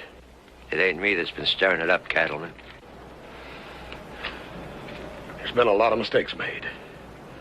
A lot of mistakes made by both sides. You going to keep on making them? Let's show them what we do to Cattleman, boys. You just stay right where you are. That goes for all of you. You ain't stopping me, Cattleman. Mr. Morehouse, I don't want to hurt you. Your brother and his wife were two innocent people. Those two fellas in there might be too. Don't you want to hang around and find out? They're guilty, Hoss. They're as guilty as sin. But they will be accorded to due process. They'll get all the due process they need. Same kind they gave my brother and a helpless woman. Come on, Now, wait a minute, boys. I told you earlier that a gathering like this was illegal, and I asked you to break it up. But now I'm telling you to break it up. So go on, get before somebody gets into real trouble. Knock that door down. Come on, open up,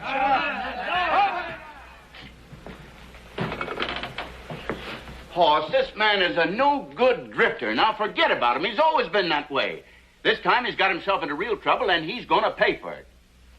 Roy, I thought your job was catching criminals, not hanging them. Oh, Hoss. My job is protecting the public. But that don't mean I ain't got a right to my own personal opinion. Dad, burn it, Roy. I got a right to my opinion, too. And there might be just an outside chance that Jim's telling the truth. What about these?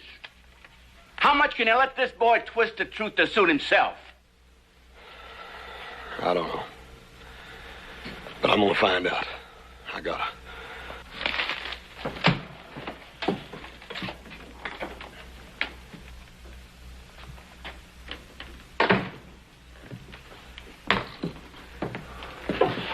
Well, Hoss, I didn't expect to see you again. I'm sorry about what I said before. I guess I must have had a burn in my saddle. Forget it. Just keep talking, Jim boy. Just keep talking. Maybe he'll forget about you trying to steal his girl. Don't listen to him, Hoss. He doesn't know what he's talking about. Don't I? Why don't you tell him about you and me? I think he'd be mighty interested in hearing. That's got nothing to do with this. Ain't it? You told the sheriff yet you'd seen Jim Boy with us. Why don't you shut up? I think you'd better. I'm just trying to help, mister. That little girl of yours. Jim Boy here's got his eye on her. Gideon, shut up. Oh, come on, Jim Boy. Stealing another fella's girl's nothing new to you. Remember?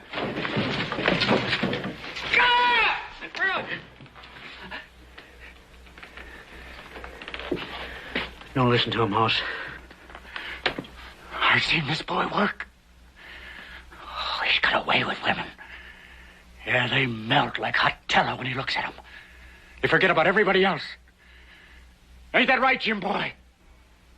Ain't like it sounds. Hoss! Hoss, listen to me. Hoss!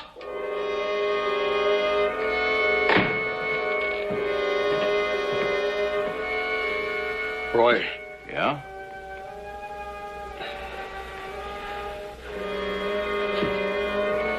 Hoss. What's the matter, boy? You got something to tell me?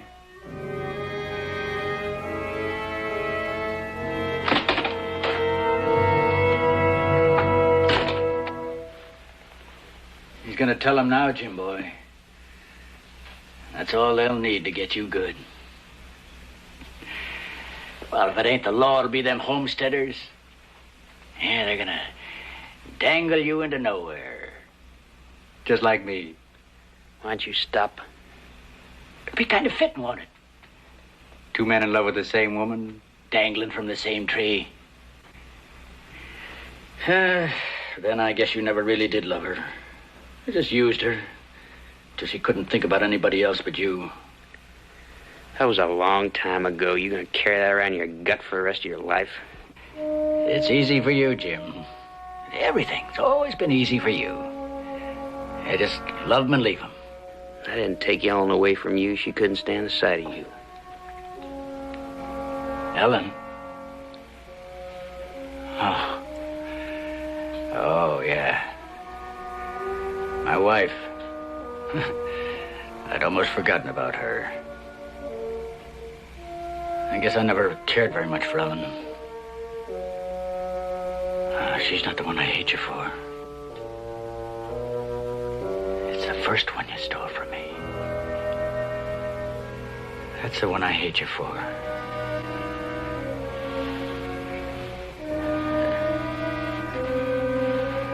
That's the one I hate you for.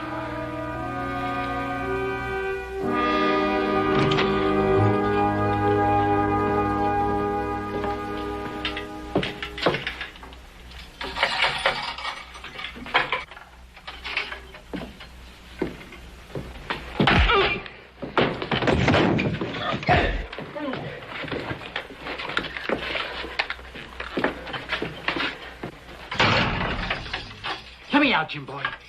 I didn't mean what I said. Honest, Jim. It's all in the past. Give me the keys, huh? The keys. That's more of a chance than you give me.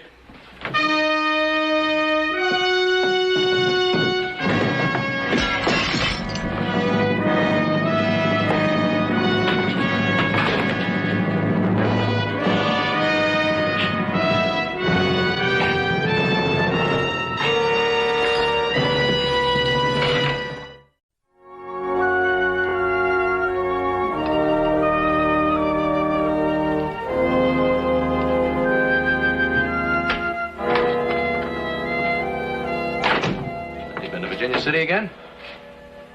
I reckon I have. That's twice in 2 days. I ain't got to account to nobody, have I? Well, no, we just missed your strong back around here, that's all. I do my share. Well, you don't have to get so riled up about it. I ain't riled up. Oh, I guess red's your natural color. Maybe it is. What are you making your bullets for? You too cheap to go in town and buy them?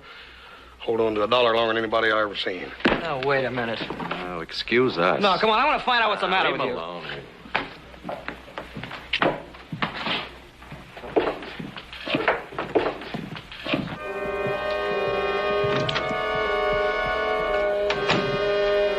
Boss.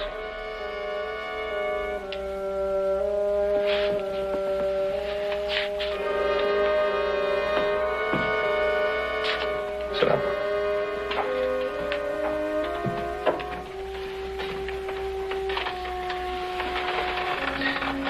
What is it, son? This isn't like you? I reckon I just felt like being mean, Paul. I don't know. This Jim Applegate thing troubling you? I guess I'm letting it get me down. Is that the only reason? No, sir. There's a girl. You know, Cameo. What's Cameo got to do with it? I like Cameo a whole lot, Paul.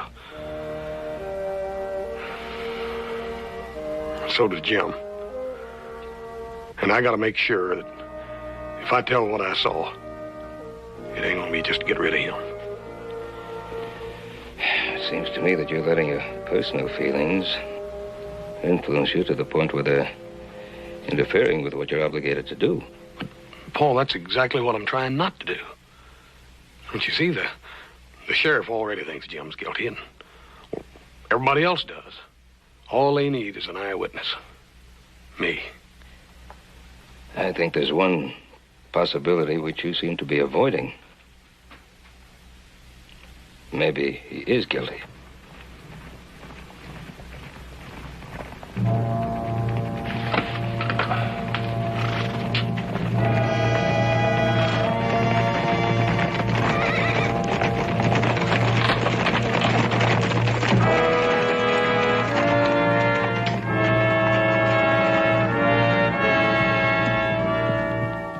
What do you want here, Morehouse?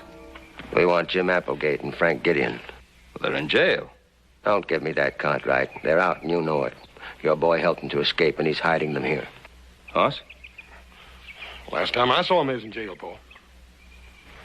He's lying. They're friends of his. Now, Mr. Morehouse, you're a little excited, so I'll overlook the fact that you've called my son a liar. But my patience wears very thin. So is mine, Cartwright. We'll find them. And when we do, we'll give them exactly what they gave my brother and his wife.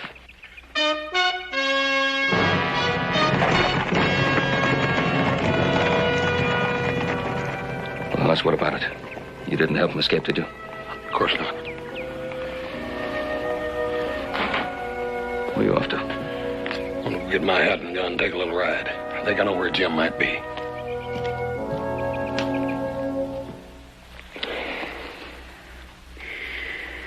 I love you, Cameo. I love you, Jim. At first I tried not to, but I just couldn't help myself.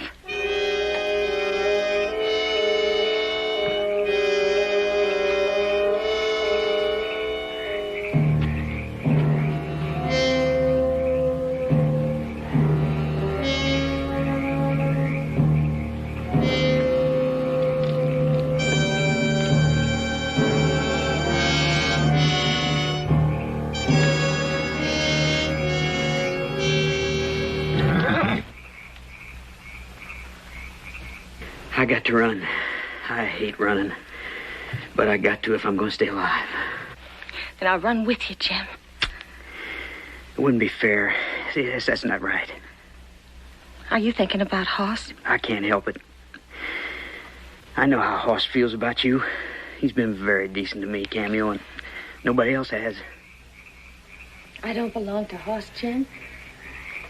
Cameo, were you ever Hoss's girl? I thought I might be once. Until... Till what? Until I realized how much I care for you.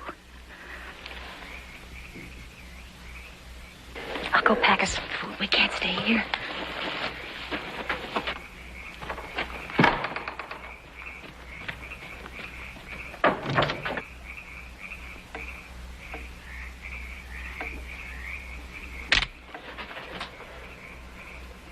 I don't want to kill you, Jim.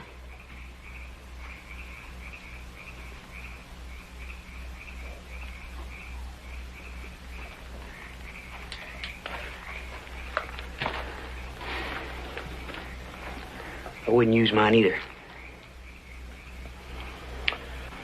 Jim, you pretty near had me believing you back there in the jail.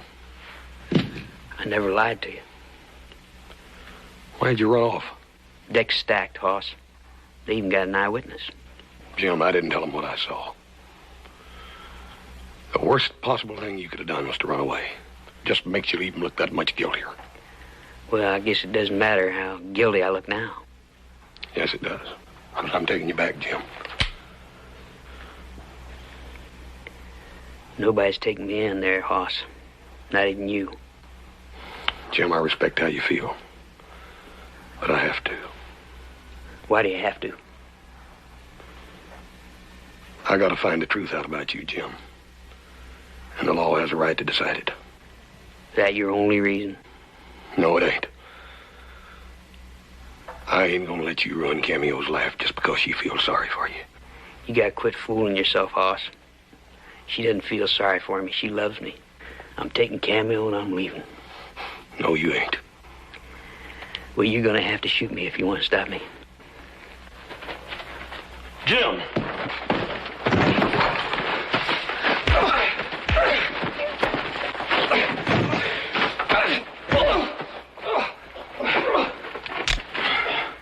Let him go, Hoss.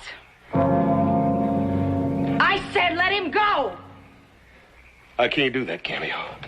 You're gonna have to. He's got to go back for his own good. They'll kill him, Hoss. Not if he ain't guilty, they won't. You keep saying that, and you don't even believe it yourself. Cameo, it don't make no difference what I believe.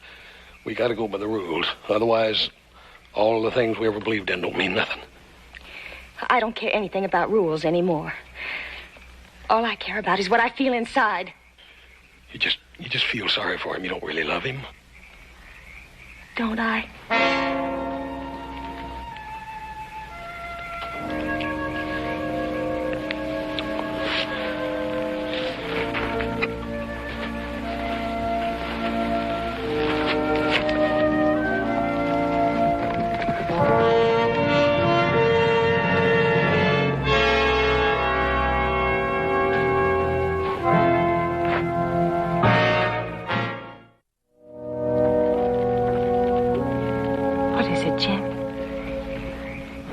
Wrong?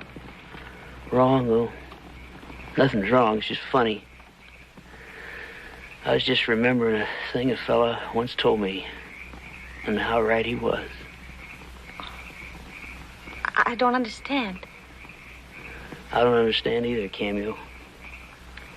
But I got to admit the feller is right. Jim, don't talk like that. You frighten me. I always get the best of everything, don't I? What are you talking about? You're running for your life. Those men back there want to kill you. I don't mean that. Don't you understand? I'm talking about you. Jim, please. I took you away from a horse, didn't I? No. No. It was my choice. I'm here because I love you.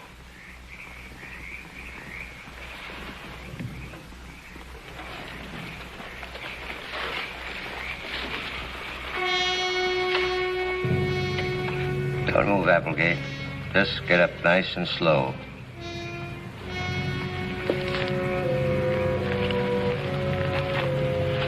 Well, this is a surprise. We figured you were holed up somewhere on the Ponderosa.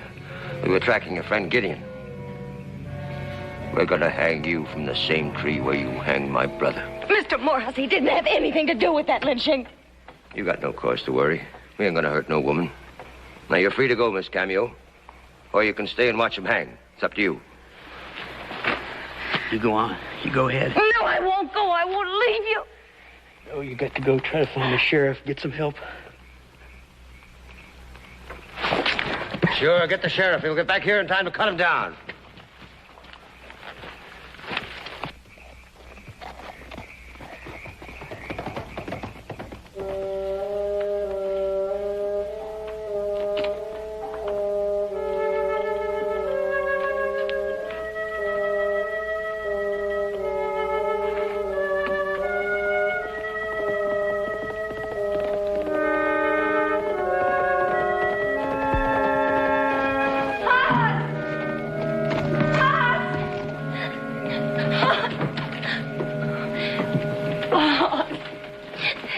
That mom's got hold of Jim. Please, you gotta help him. I ain't never helping nobody no more. But Hoss, they're gonna lynch him. I don't care what they do to him. Oh, please, Hoss. Cameo, I ain't no just plain old ordinary piece of clay that you can just mold in any shape you want. I got feelings on the inside, too. I know you do, Hoss. I know you have. But I deserve anything you may think about me, but you just gotta help him. He doesn't deserve to be murdered. Oh, please, Hoss. You want me to go out there and risk my neck to save him so he can have you? That's what I want. Let's go.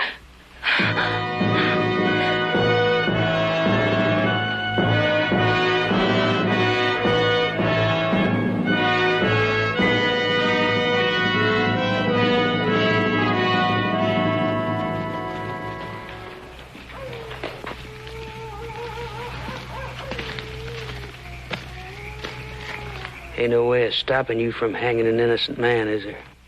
None whatsoever. All you want to see is blood, huh? Go ahead, Morehouse. Get it over with quick. All right, boys. Morehouse, if that horse moves, I'll kill you. Now, you boys, put your guns out here in a little pile. That's the way, and then move over to the tree. Move slow, but move.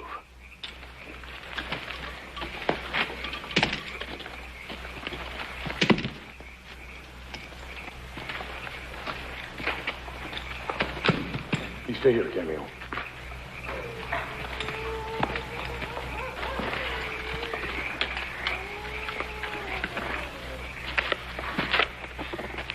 That goes for you, too, Mr. Morehouse.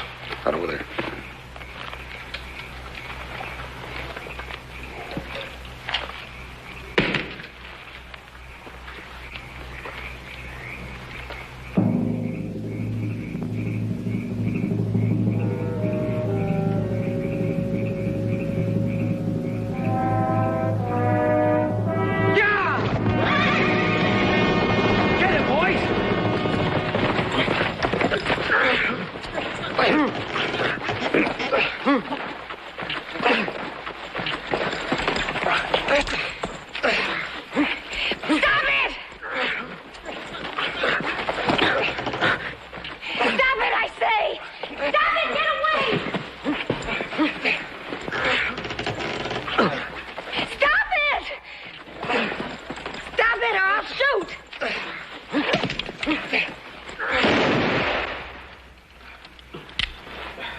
All right, boys.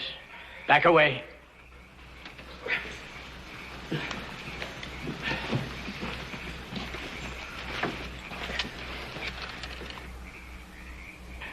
Looks like you're in kind of a spot, Jim boy. Gideon, cut him down. I can't hold him much longer. Cut him down? I've been waiting 30 years to see my brother at the end of a rope. Your brother? Folks always found that hard to believe, didn't they, Jim boy? You, the handsome, woman-stealing ladies' man, my brother, Jim Gideon. No, you've got the wrong man. That's Jim Applegate. He's my brother, and he took everything. Her name, her love. If he's your brother, cut him down. She loved me before you came along. You.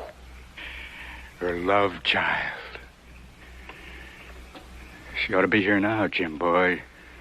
Stroke your hair and hold your hand and sing you songs. Maybe then...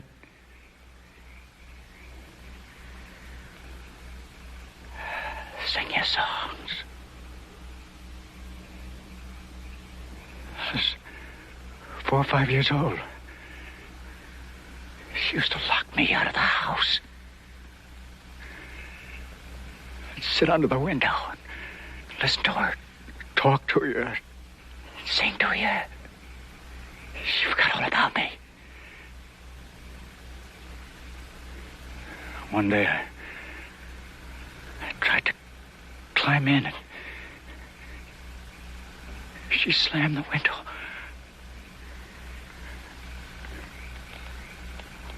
On my hand.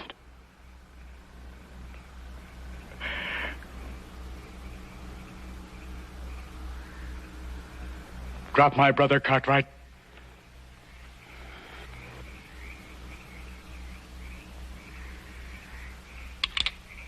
Drop him now, or I'll shoot you out from under him. Do what he says, Hoss. Drop him!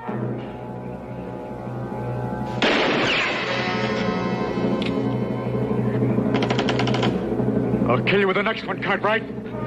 He means it, Hoss. He'll kill you.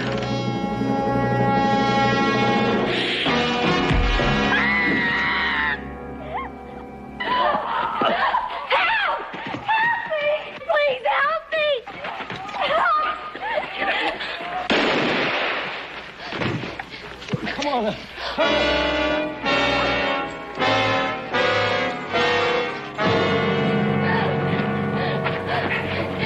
Come on. Hurry up there. Down.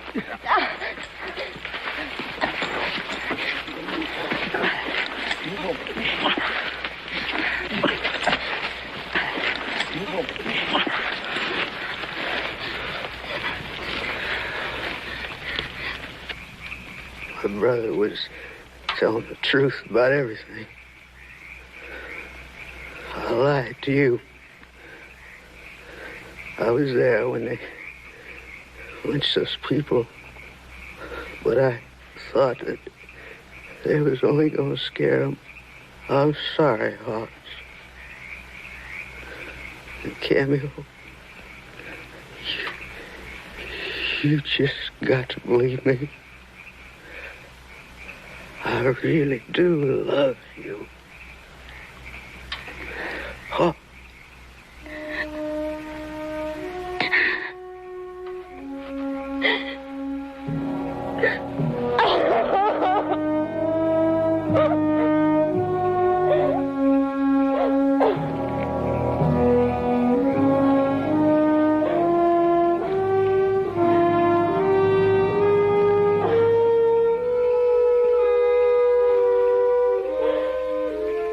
Come on, Hoss. We got to take care of that arm.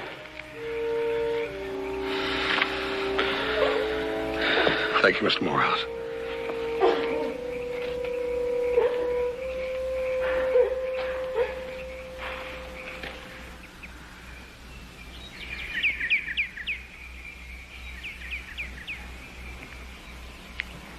It's difficult to put things into words sometimes. I know it is. Don't even try. You were so right, Hoss. You do have to go by the rules. No, I don't reckon any of us was right. Just a lot of folks looking for different things in the wrong places. I know. But I'll never forget you, Hoss. You've been so very good to me. I'll never forget you either, Cameo. Goodbye, Hoss. Bye.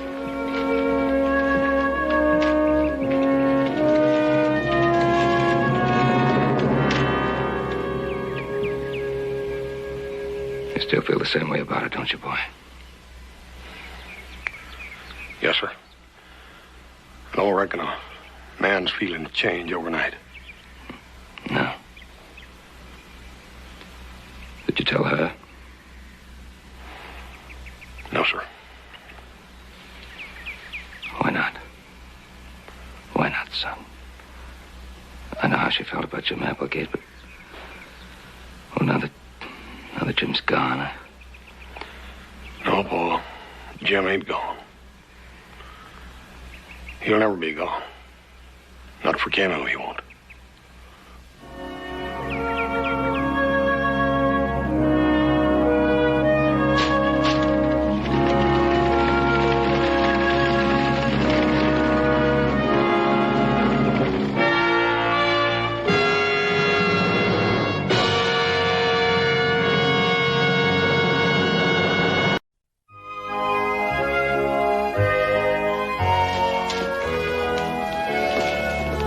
That sounds like Hoss. In a wagon?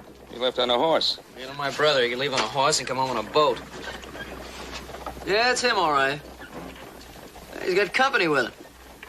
Lady company. Oh, someone we know? There's a fellow with him and And, what? Joe! Paul, come on, let me in! Yeah. That's me! Hey, meet some friends of mine. This is Daniel Pettibone and his wife, Robin. Oh, I don't believe I've heard Hoss mention the name Daniel Pettibone before. I just met him today myself, Paul. They found him stranded up by Jackson Ridge. Oh, well, Jackson's Ridge is a far place from anywhere. yeah. Well, we were trying to reach Virginia City, and we got up there and there was no road or anything. So. Oh well, you must be very tired. Please, come. Yeah, wait a minute, Paul. Before you do anything else, something I want to show you. Come here, Daniel. Show him. Come on.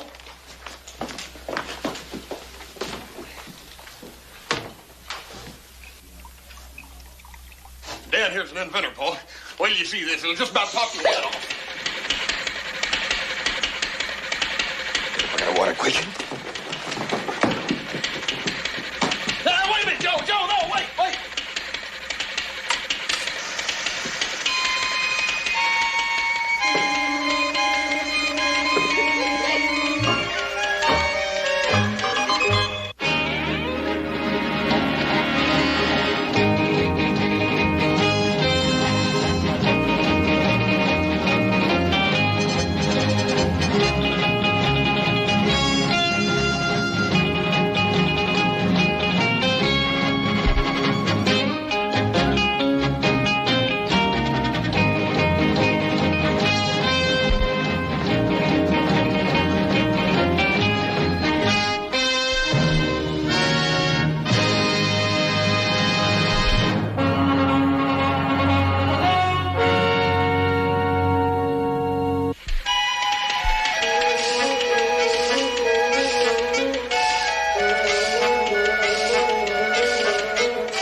What do you think, Paul? You ever see the beat of that? No, sir, I never did. Yeah, well, what makes it go? My husband doesn't mean to be rude. He has trouble talking to strangers, especially about his work. He's been laughed at so much. Yeah? You didn't have no trouble talking to me. You like to talk my arm off. Well, you're the exception. You're very likable and very easy to know. I'll try to answer your question. The thing that makes it go is an internal combustion engine. And he invented that, huh? Oh, not exactly. The principle of an internal combustion engine's been known a long time. A man named Samuel Brown sold and built a kind of one in England 30 years ago. Oh, like this? Nothing like this. My husband's invented many improvements. Things far advanced, even for modern times. This fuel, for example. It's a distillation of Scottish shale. An electric spark ignites this fuel. And much, much else besides. You understand it? Paul, you don't have to understand it to see it's the biggest thing that ever happened. Well, it's kind of little to me. Oh, Joe, it's a model. From that, you make a big one. How big? Oh, you know, about big enough to sit in. What, sit in? Sure, and that burn it, you got to sit in it before you can ride in it. What do you mean ride in it? Yeah, burn it, Joe, that's what it's all about. This thing's a self-powered wagon. You sit in it and you ride in it. You don't even have to have horses for it. Look, I'll explain it all to you later. Old Daniel ain't been feeling too good. Well, I'm going to put him and his wife up in that spare bedroom. Come on, Robin, you and Daniel. Man's got to take care of his partners. Hoss! Sir? Did you say partners? Yeah. That's what I said, Paul. Partners. Good night, sir. And thank you. Here we go again.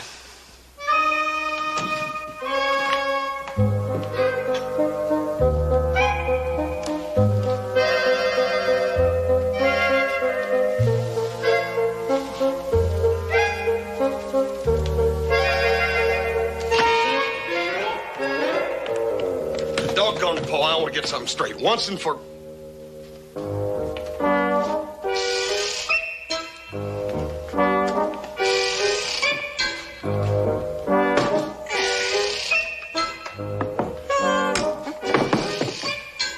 Step right up, neighbor. Come on.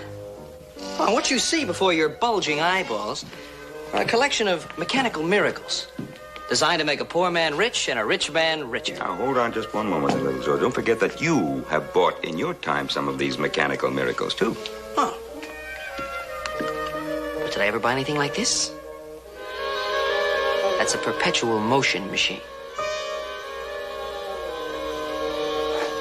How about this? Look at this goodie.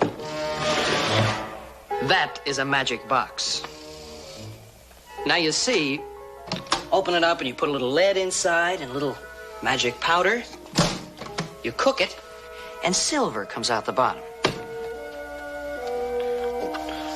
You didn't think this gold witcher was such a bad idea when I bought it. No, you can't deny that, little Joe. I can remember your very words. Finding gold with that would be as easy as falling into a well. All right, so I made a mistake once.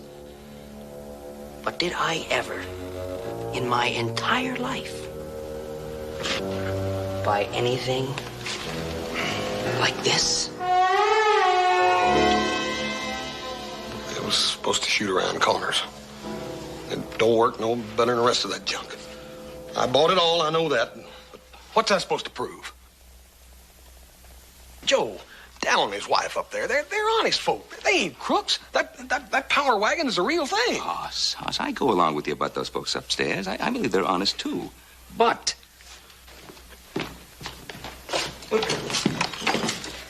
is this thing practical? Practical? Boy, anything you can ride in, practical, ain't it? You build a full-size one and you could go almost any place. Oh, come on. All right, you build a full-size one of those, and I'll find myself any tired, worn-out old nag, and I'll beat you to Virginia City by a day and a half. Maybe you could now, but well, you take and you get some good roads and... Roads? Can you rope a steer with that thing? No. Can you hitch 6 of these together and haul freight? No, I reckon you could. What are you going to do with it? Oh, dadgummit, I'm all mixed up. Now, this afternoon, when I sat up there on the tailgate of old Daniel's wagon, it was as clear to me as the nose on my face. And you can't see it now, hmm? Well, yeah, Pa, I can see it, but I can't explain it to you. You want facts and figures and everything proved out ahead of time. You just can't always prove things out ahead of time. Sometimes you got to just have faith, and you go ahead and do something, and then when you get it done, you point to it and say, now, that's what I mean. I can't have faith in a silly-looking thing like that. I couldn't either. Well, that's up to you. Tell you how much faith I got in it. I'm gonna go to Virginia City with Daniel. I'm gonna help him get money together. We're gonna build a full-size one. You don't have to do a doggone thing. You don't have to put one drop of sweat in it or one thin dime. I'll put $100 in it. I'll put $50 in it. If you ain't got no faith in it. Hoss, we have faith in you. And if you believe so much in this contraption, well, maybe there is something to it. We'll back you all the way. With money, muscle, or guns?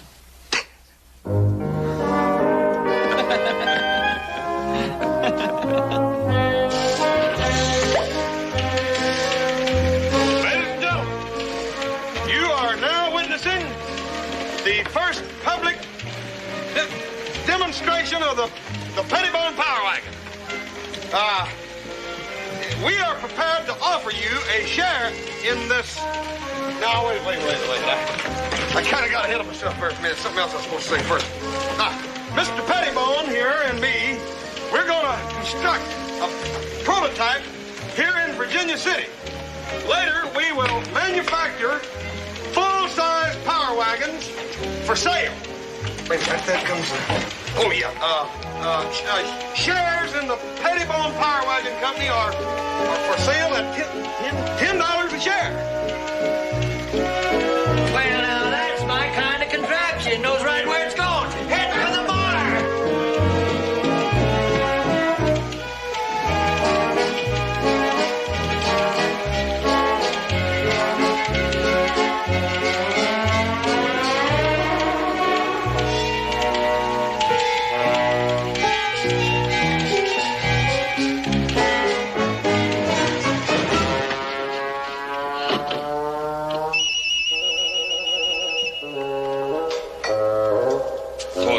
Clear back. You better give him room. I think he's going to be coming out of there. I'd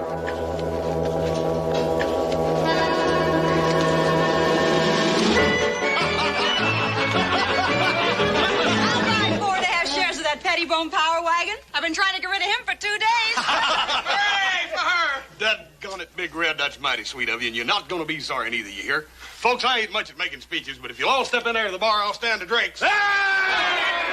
Set up the drinks.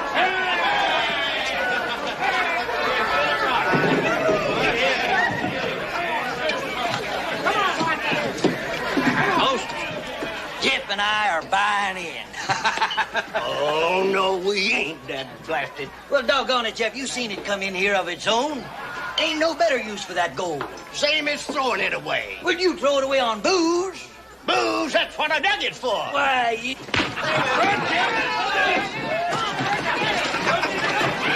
All right, boys. All right. Let's break it up. We're going to tear it. Outside you go.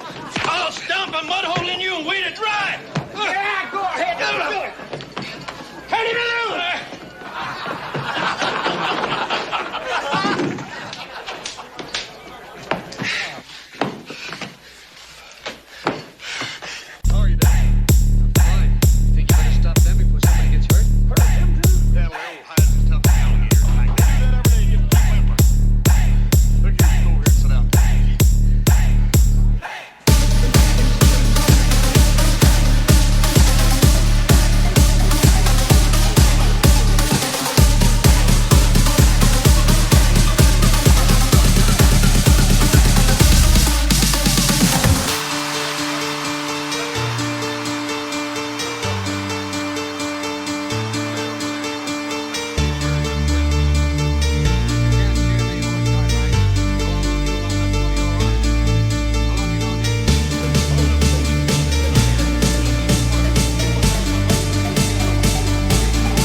enterprise as a service to the community. And now, let us have a closer look at this machine that Mr. Oglesby calls an infernal machine. Wowee! Beautiful little thing, isn't it? Like I said, we're buying in. Like I said, we're buying in. You old goat.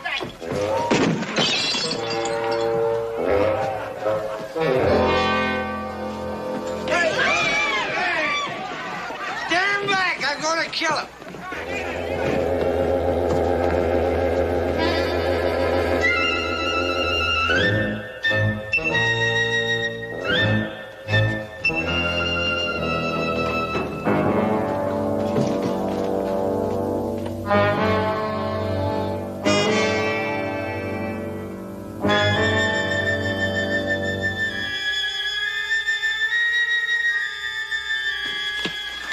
Now, let's see what we have here. Now, that's nice. Ah, blue and gold. That should appeal to the natives. I never seen nothing so purty in all my days. She like something out in a dream. Yes, yes, my boy. Beautiful indeed. And I have one for almost any endeavor you care to name. Forest lands, gold mine, dance hall. I'll bet she ain't no dance hall 'cause she wants to be. A lady like that, she ain't always got her choice. Yes, I think this will do nicely. Thing of rare beauty.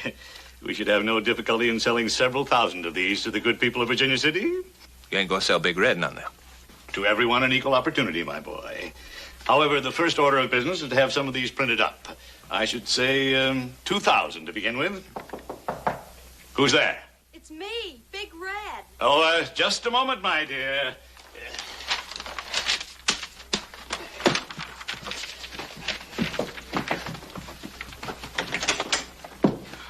Mr. Throckmorton, you said you wanted to talk to me. Come in, my dear. Come right in. Everybody's so happy you're going to handle the business end of the Pettibone Power Wagon Company. Really? I wouldn't have missed it for the world. Miss Red, You run along now, Mr. Long, and take care of the printing. Have it printed up just like that. Run along, my boy. Now, my dear, how would you like to enter into an association with Mr. Long and myself, say as a private secretary, perhaps? Gee, it's what I'd like to do more than anything else. Yes, yes. My dear, this is going to be the biggest thing that ever happened to Virginia City. Now, run along, and we'll discuss salary at our earliest opportunity. Out, you hear? The printer! Now, my dear, I believe it's safe for you to leave. Thank you.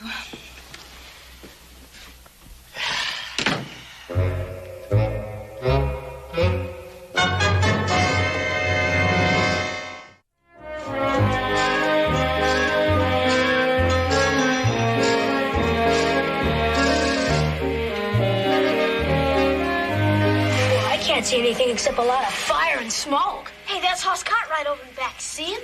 Oh, yeah, I do now. And there's Jeff and Jigger by the fire. Kids must know Hoss pretty well if you can recognize him like that.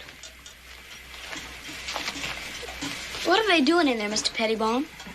Well, Sonny, they're trying to make a casting. It's the 9th time we've tried. Well, how do you make a casting? Well, you take some iron, see, and you melt it. And you pour it into a mold. Now, that mold is the shape of something you want to make. Now, when that iron cools off, it hardens. You take away your mold. And what you got left there is the casting. What do they do with it? You make an engine if it comes out right. Boy, I bet your Hoss can make it come out right. I've seen him pick up a whole horse. This is more like picking up an elephant. But what if he can't do it?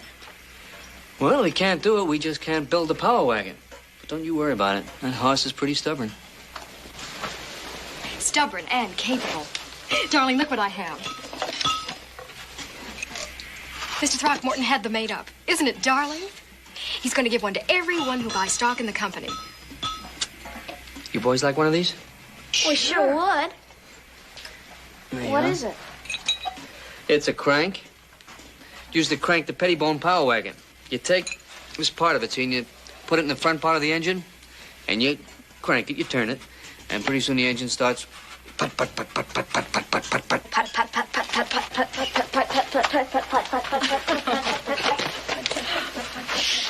How do you feel, darling? Oh, I feel great, just great. Come on. Come on. Don't overdo. Not now. Not when everything is going so wonderful.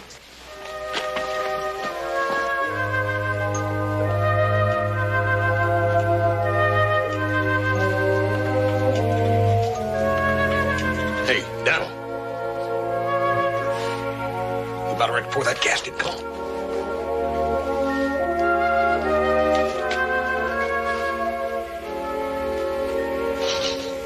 Okay. Take her easy. We sure don't want to lose this one. Set him down easy now.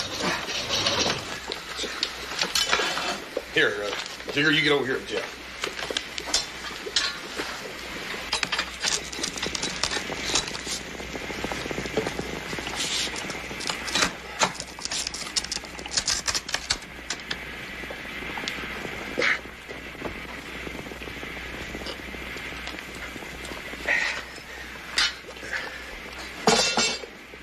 Easy does it. Got him? Yeah. Watch your step over there. Jigger, be careful. Watch your step. All right, now, boys, just a little bit now. Just a little. That's it. Easy, easy, easy. All right, a little more. All right, lower now. Give her a little more. About it. Okay.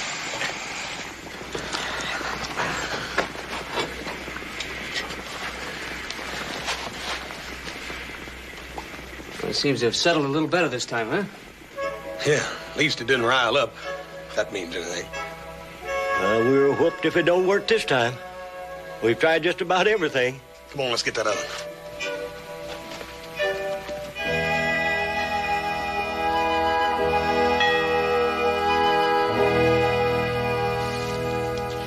You just don't know what all this means to me. Working for Mr. Throckmorton and Mr. Long. Golly, and all these new ideas he has. Yes, he does think pretty fast. Oh, don't worry, Reg. You'll do fine. Well, I don't know. Well, you know. I never worked anywhere outside a saloon. I mean, all of a sudden, being a lady. Being a lady is a state of mind. And I think you were always a lady. I'm so happy. I think I'm going to cry. Oh, come on now. Don't do that. This is no time for tears. Miss Pettibone, I'm just busting. I gotta tell somebody. Tell what?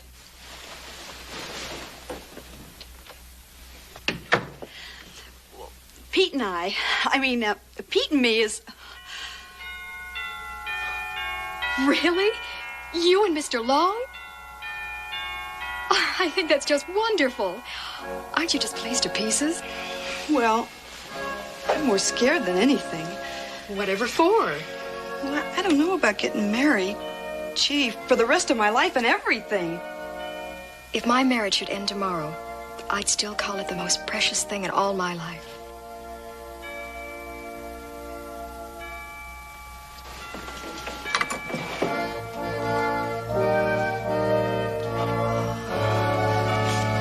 Here, it's my wedding veil. I've always kept it with me. I want you to wear it at your wedding. Here, let me help you. And now, ladies and gentlemen, I give you the marvelous Pettibone Power Wagon.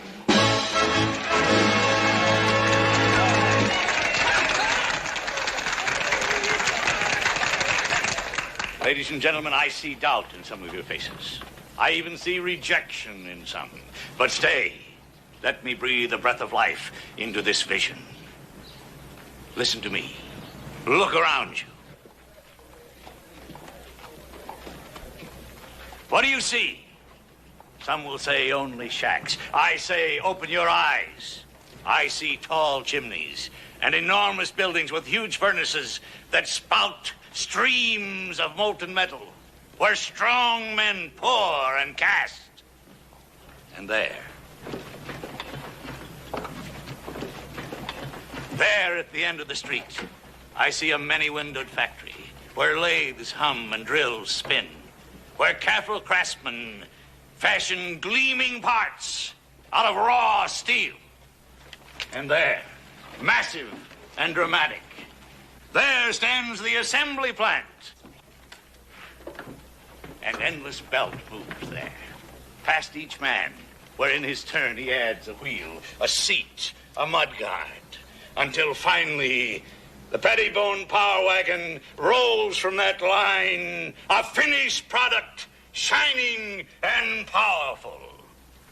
Some of you may ask, what do we need with a power wagon? And some may say, no machine will ever take the place of man's most loyal friend, the horse.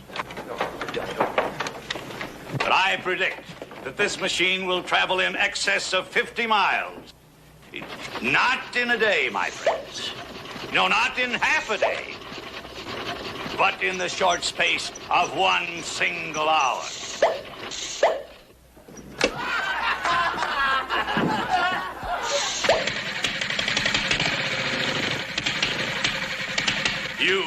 You, and you, all of you, will have the chance to share in this glorious future. That you may certainly prosper, that you possibly may even grow rich, that is not important. Far more important that you can say to your children's children, I was there. I stepped forward. I said, I demand my right to share. I thank you.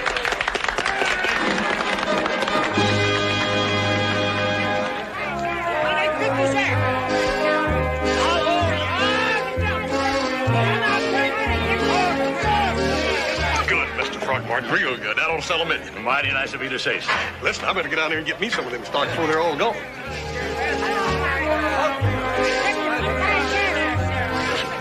Anytime Horace Ogilvy puts a nickel into anything, you can bet he's figuring on getting a dollar back.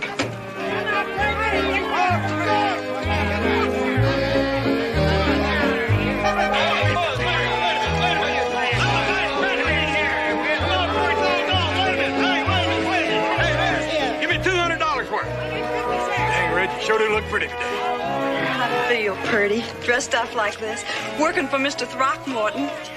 And guess what, Hoss? What? You tell him, darling. Well, we're... neither one of you have to say nothing to me to figure out what you're up to. I'll bet you, dollars to donuts, you're figuring on getting hitched, ain't you? And I'll tell you what I'm going to do. For a wedding present, I'm going to give you the first genuine Pettibone Power Wagon. This is the birdie now, up here. Watch up here. Still. Very quiet. Dad, burn it. Reckon where they could be. They're near a half hour late already. It takes a while for the bride to get dressed, Hoss. Hoss, why don't you sit down here? Let me get a picture of you in the Pettibone Power Wagon so I can have it. Want to take your own? Yeah.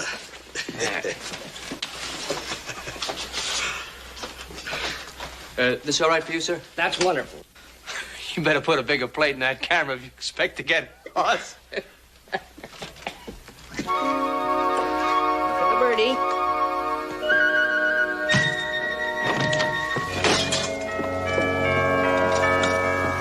Well, he ain't here either, is he? Who, Pete? I thought he was with you. Well, he ain't. He's gone. Gone? What do you mean gone? I mean, gone. That's what I mean. He was supposed to come get me, but I got tired waiting, so I went up to his room. And you know what I found? My Pete and that Throckmorton had packed up and pulled out, and they took all that money with them. Come on, Red.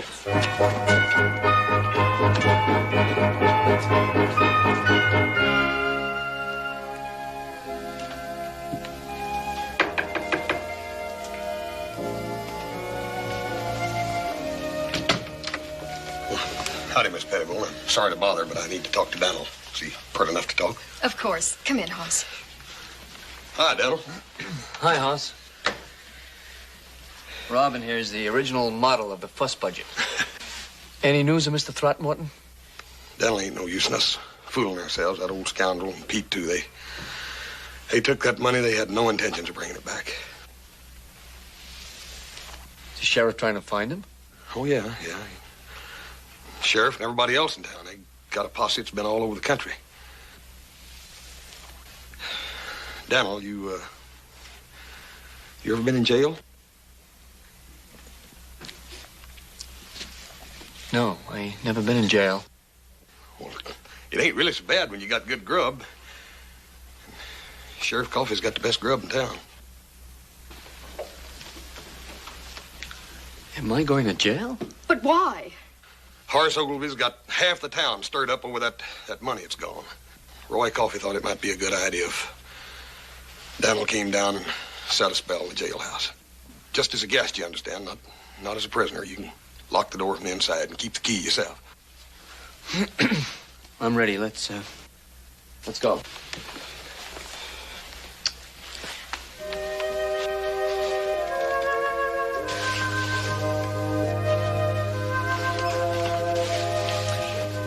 I'll be back.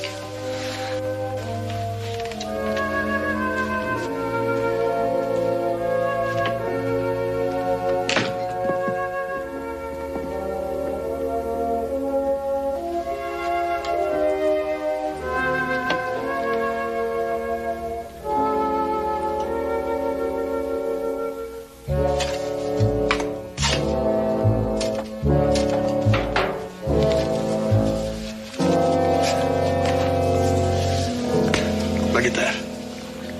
8 times. 8 times that casting came out and busted. Wouldn't you know it, this time it's as solid as a dollar. That means we could have finished building this whole rig. Daniel said there weren't nothing tougher than making that there casting. And you ought to go out and try to raise some more money. That would be tougher. Yeah, I guess you're right. Daniel in jail and no money. Oh, so you figure you can finish building this here contraption? No, Jigger. I didn't even know what we was doing when Daniel was here telling us how. Maybe we ought to get drunk. Drunk? Drunk? I'd get up a lynch party and hang Horace Oglesby higher than a hawk's nest. Oglesby got no call to work up everybody again, Dan. Dan never took his money. Yeah, hit old Oglesby in the pocketbook and it sure enough hurts him. Yeah. Hey! Big Red. I'm your friend, Big Red. You ain't got no call to point that gun at me. I ain't pointed at you. I just want you to come with me. Where to? To Burton Falls. And when we get there, I'm going to shoot a hole right through Mr. Pete Long. Pete? Is that where Pete's at? Right near there. I got this letter from him. Him and Throckmorton are hiding out close to Burton Falls, just waiting for the law to quit looking for him. He wants me to sneak out of town and meet him up there. Me! He thinks I'm a crook, too. Why, that dirty skunk. I may be a floozy, but I'm an honest floozy. You're doggone right you are. They're staying at the old Perkins place. Dad, burn it, no wonder we missed them. Who'd have figured they'd have gone to ground so close by? We kept riding right on by them. Old Throckmorton's smart as a fox. Yeah, but his partner ain't. Old Pete couldn't think a lick to begin with. And then after he fell in love with Big Red here, he just went plumb simple. No offense, Big Red. Don't make no difference. I'm going to shoot a hole right through him anyway. Now, Big Red, I don't know nothing about that, but if you can ride a horse, you're welcome to come along with me, but this gun's got to stay. Let's go. Come on.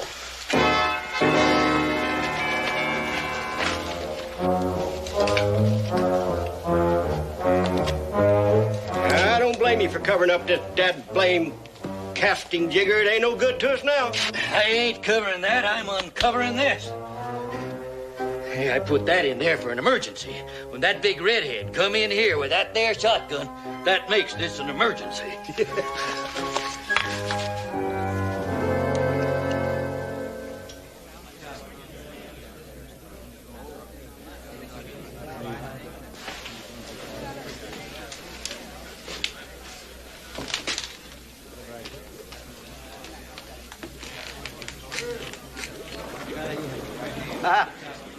Know what this is? Tar. These are feathers. Tar and feathers for you, you thieving swindler. We'll paint you if we have to wait a year.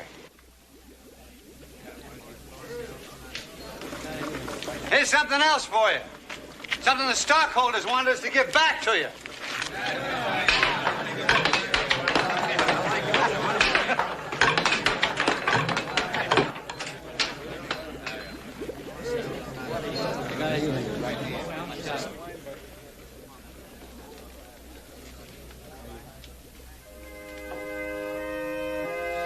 soon.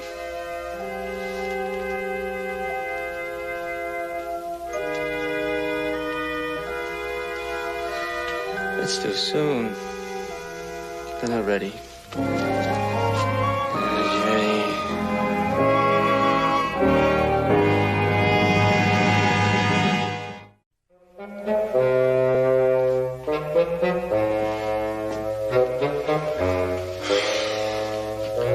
There are other ladies equally fair.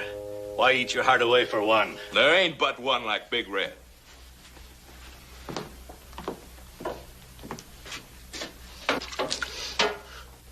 I sure wish she'd show up. Any reason to suppose she might show up? No. None I could think of. She might get lucky or something and run into us.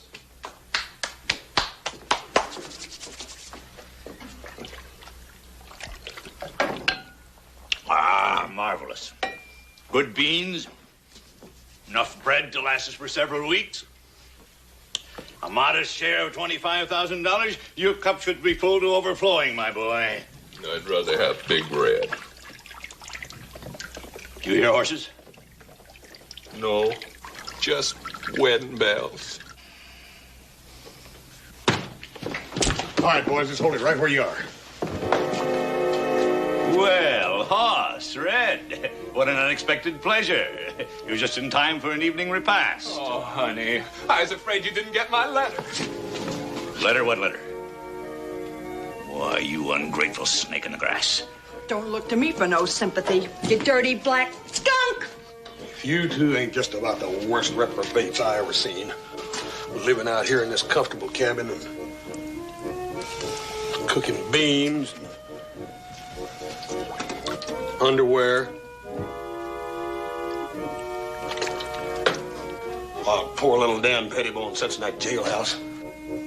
Dan's in jail? What'd he steal? Nothing. He got blamed for what you stole. You still got that money, ain't you? That money is a sacred trust. We're guarding it with our lives. Why, every penny of it is right there under the bed. In that valise. Charge! To the barricades! Attack! Hit him with something!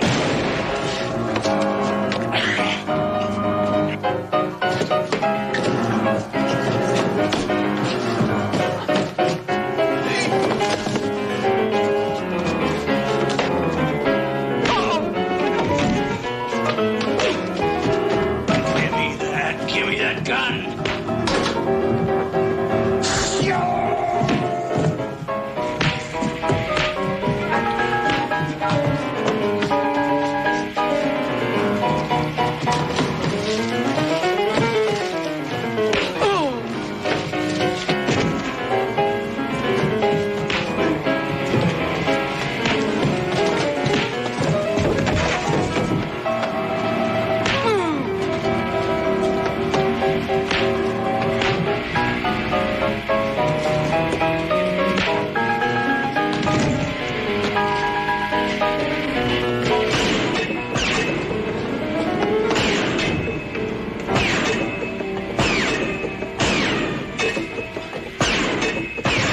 Them stalemates could hurt a fella. Yeah.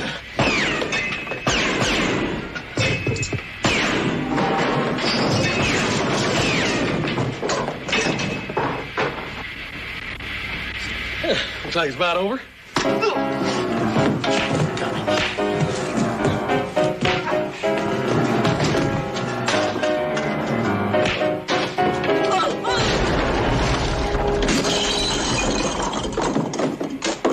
Where's that gun? Oh.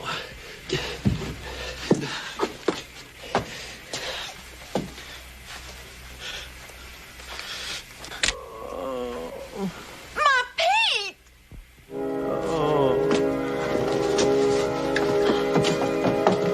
Sweetie pie! Sweetie pie!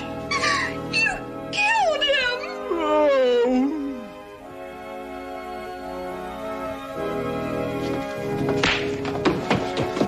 Big Red, Pete's all right. He went through that wall head first. Red. Big Red.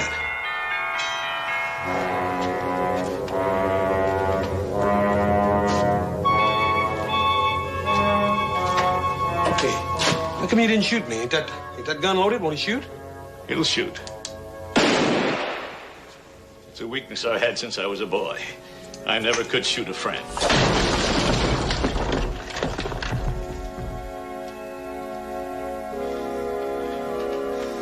What I can't figure out is why you wanted to take that money in the first place. If you wanted to get rich, you could have stayed with a Pettibone Power Wagon Company and got 10 times richer, just like you said. Why did you have to steal? Because I'm dishonest.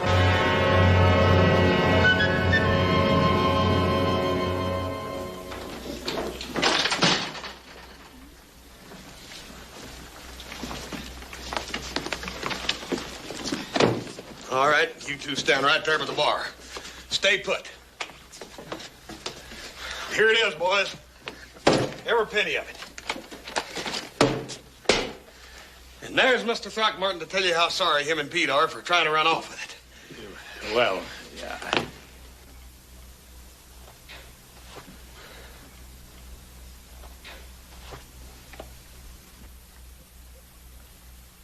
What's the matter with everybody? I brung your money back to you.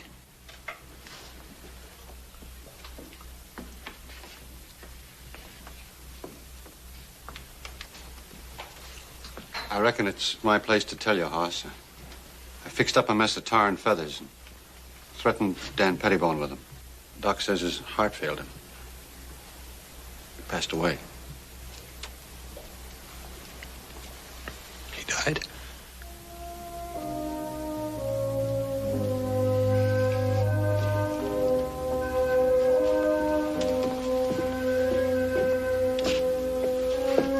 His missus said it could happen any time, Hoss.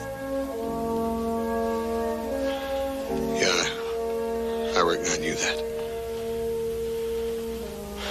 But I'll guarantee you one thing. Dan Pettibone didn't die of fright. He wasn't scared of nobody. That don't make the news no better, though, does it? He was a good little fella.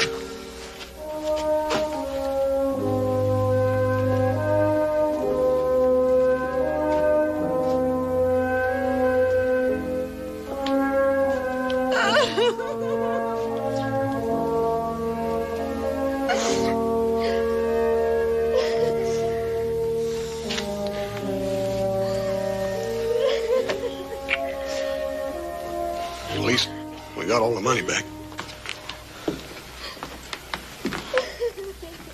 I'd take it kindly if you'd give the widow Pettibone the money I invested. That's a lot of money, Mr. Oglesby. Not enough. Not nearly enough. Well, come on, Jeff. Let's get back to the mine. Jigger, ain't you fella gonna take yours? We don't want it. Don't need it. Come on. Yeah. We'd spend it on booze anyway.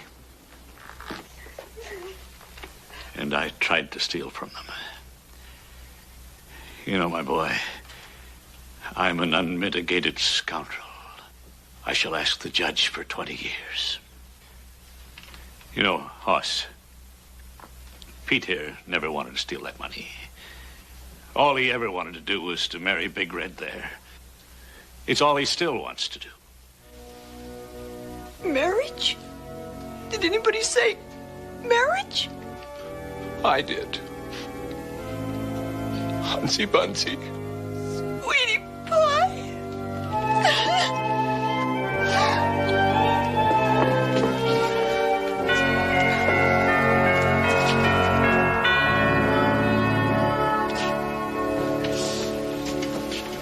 You know, I wonder if the sheriff could put Pete's bill on my tab. Mr. Throckmorton, I'll do everything in my power to see that you get your wish.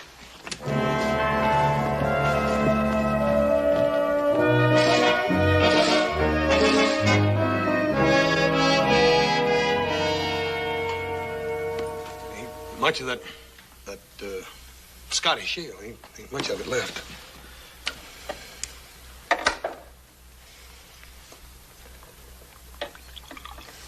A couple of drops. Yeah. Can't get over how pretty old Big Red looked in her brand new wedding dress. Old Pete was as spruce as a brand new tattoo. You know, I can't get over those people letting Throckmorton and Pete go scot-free after them stealing that money. Well, Paul, they didn't really steal it. They were in charge of the money, and everybody figures they just took a ride with it and then brung it back. Yeah. Oh, didn't Dan have any plans for this thing? Yeah. His missus took him back east with her. Said that folks just wasn't ready for it yet. Was gonna save them for their boy. I didn't know they had a boy. They ain't now. Come the middle of June.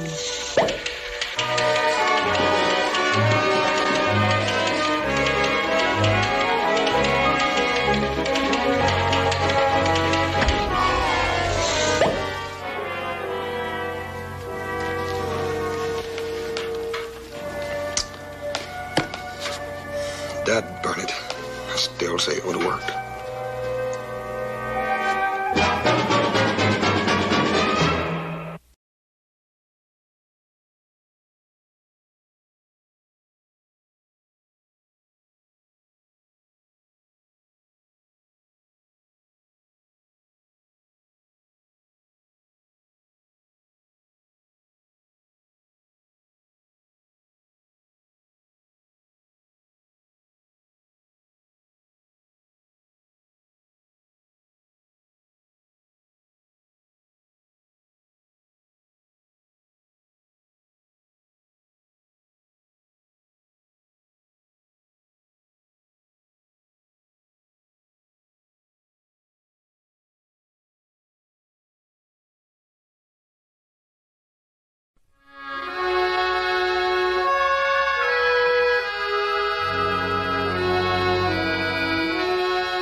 Don't you men know there's a law against rustling? Well, if you're going to hang us, you might as well go get your rope.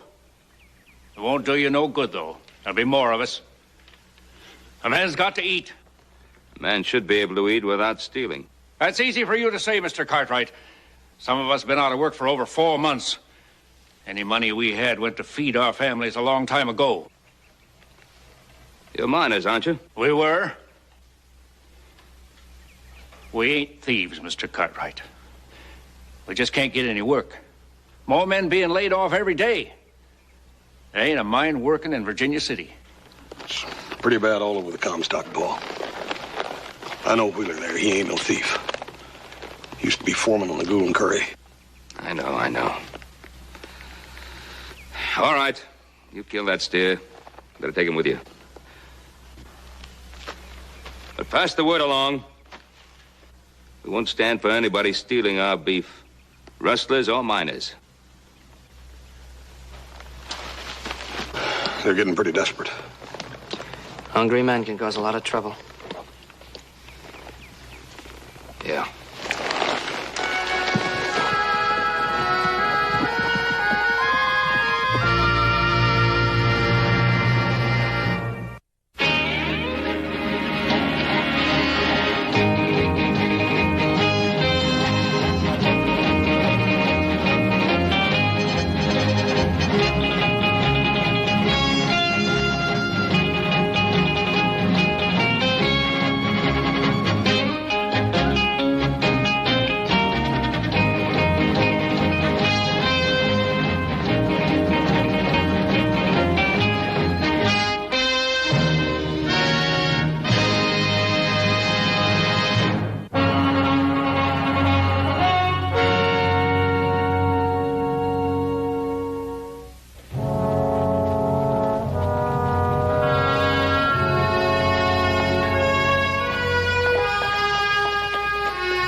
I'm sorry it happened, Ben. I'll get some warrants sworn out and... Well, Roy, we didn't come here for that reason. No, you can't blame a man for wanting to feed his family, to keep his children from starving. We gotta take them in. If we don't, you'll start losing cattle by the hundreds. We got an awful lot of men out of jobs here. Yeah, we saw most of them as we was riding in a while ago. If then mines don't pick up soon, well, that many idle men spells trouble. Roy, we don't want to get anybody arrested. All we want to do is, we'll tell you that we'd like to offer a few head of cattle maybe every day to help tide things over. And we'd like to do it through you. I know it's not much, but... Well, it's a lot. It'll keep them people from going hungry. And maybe it'll keep the rustlers off our land, too.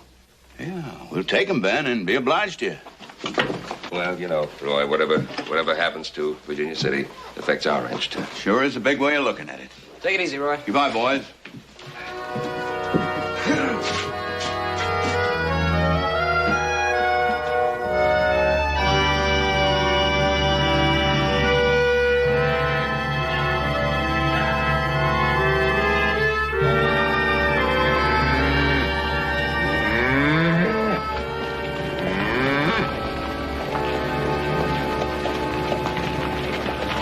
What he was talking about. Horst, if you know something, why don't you tell us? Yeah, tell us what you know. Now, I haven't been down on the Thunderhead. But there is a shift down below, ain't there? And they got the shift locked in, and they're sending food down to them, ain't that right? Of course that's right. Well, all right, I guess that's no secret. Oh, we delivered that stock. Oh, good. We'll bring in a few more head tomorrow. What's going on? Seems there's a lot of talk about a strike in the Thunderhead. In the Thunderhead? You sure you're not mistaken? Ain't no mistake about it, Paul. Wait till old Adam gets back from San Francisco and hears about this. He always swore there wasn't nothing in that Thunderhead but sand and gravel. Yeah. Hey, you know, it's a shame it's not next door in a Golden Curry. You got some stock in that one, don't you, Pop? Yeah, but I'm not thinking about the stock. I just hope that talk about the strike in the Thunderhead is true. Well, let's go down. Hey, what more do you want? The Thunderhead owners are trying to keep the news quiet.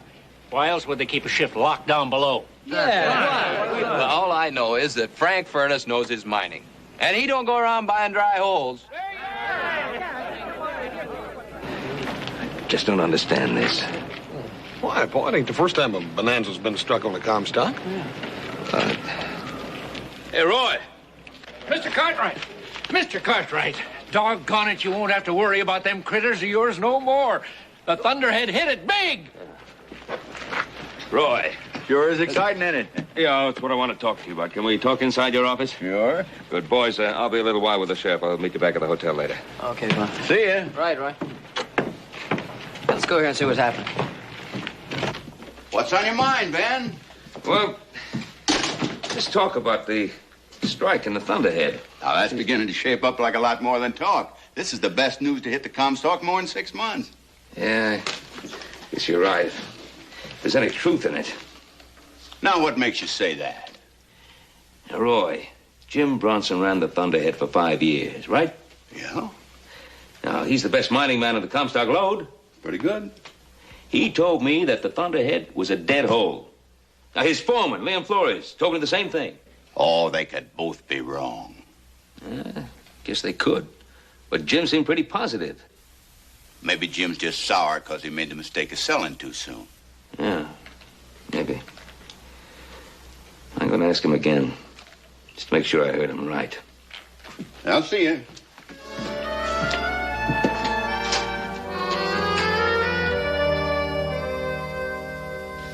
Yeah, you heard me right, Ben.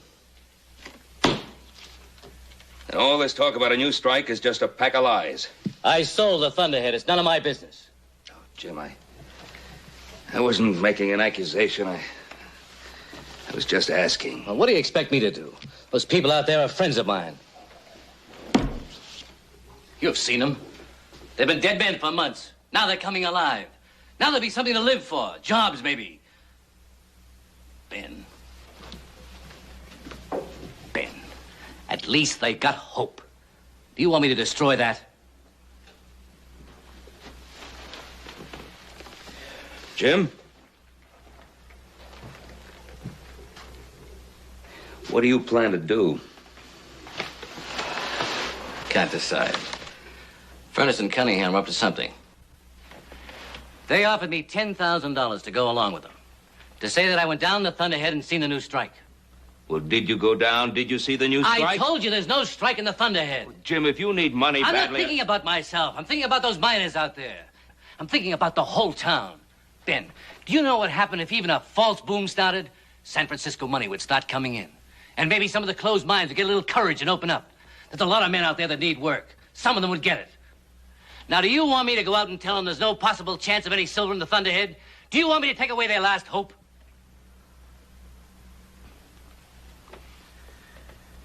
Jim, you're so right about Virginia City. It's in a bad way. It's tottering. But it hasn't fallen. You give it a false boom. You give it a few months of false prosperity based on nothing, and you'll be giving it a final push, and Virginia City will really collapse, only it won't be a depression. It'll be a catastrophe.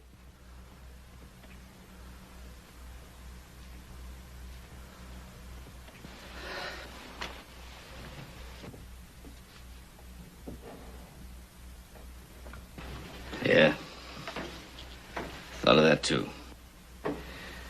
Have you given Furness and Cunningham their answer? No, they're coming over this afternoon. What are you going to tell them?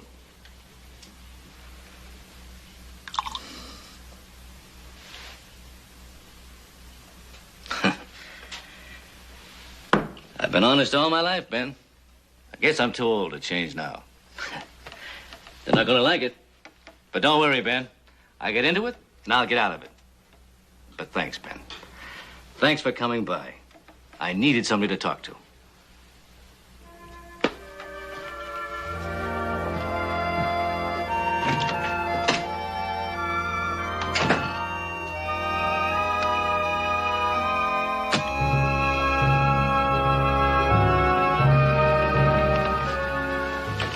Mr. Bronson, I thought we had come to an agreement about this. I told you I'd think about it. I have. The answer is no. Aren't you being pretty high-handed about this?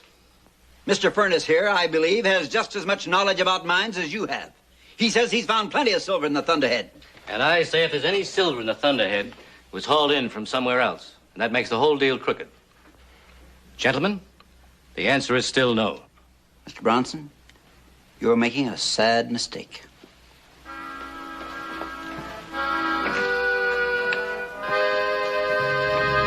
He's on to us, Jack. He just blew the whistle on the whole deal. Oh, did he? Horton? Jack. Do we have to do it this way? Do you want Bronson talking all over town? Horton, you know what you have to do. That's what I'm paid for. Horton. Be careful. Sure. Ain't I always?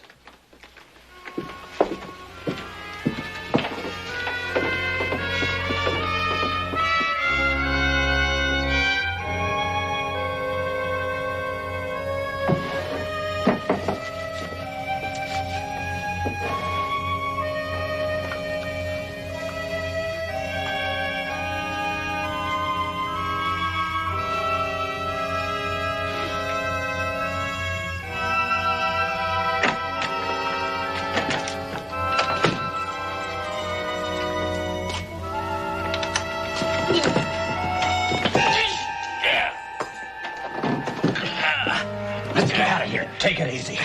Get his money. I want this to look like a robbery. Come on.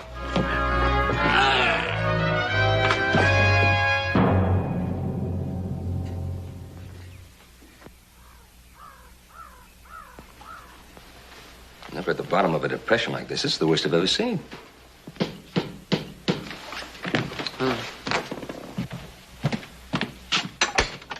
Oz? Hi, Roy. Whatever it was, I didn't do it. You sure look guilty to me. Ben? Roy, come on in. Sit down. Have a cup of coffee. No, thanks. Well, what's on your mind? Did you see Jim Bronson yesterday afternoon? Yeah, I had a long talk with Jim. I got some bad news, Ben. Jim's dead. Jim's? He was knifed last night, right outside his office. Looked to me like robbery. Roy, that whole Thunderhead. The strike. There's no strike there. The whole thing's a phony. It's a swindle. Jim told me that Furness and Cunningham offered him $10,000 to say there was silver down at the Thunderhead. There's no silver there. He told me so himself. He was waiting for them to come over so he could tell me he wanted no part of the deal. Ben, that's a pretty serious accusation. You got any more than that to go on? Well, how much more do you need to go on? Well, Ben, ever since the mine started closing down, there hasn't been a week go by but what, at least 2 men have been killed and robbed by Oh, road sure, agents. sure. On the Divide or down on D Street, but not right downtown in an office building. Boy, I'll bet you Furness and Cunningham had him killed in order to shut him up. Just to protect a phony silver promotion? Yes, just to protect a phony silver promotion. Ben, I don't know what's been going on down at Thunderhead, but I'm sure it's going to help Virginia City. Now, what you have is just an unproven story that you say was told to you by a dead man. Now, I don't feel like going out and telling them miners to give up hope and to sit back and start starving to death. They're going to start starving to death when the news comes out that the whole thing's a phony. What are you trying to do, make an excuse for murder? Of course I'm not, and you know it. I'll investigate it, but until I got a lot more to go on, I'm going to keep still about it.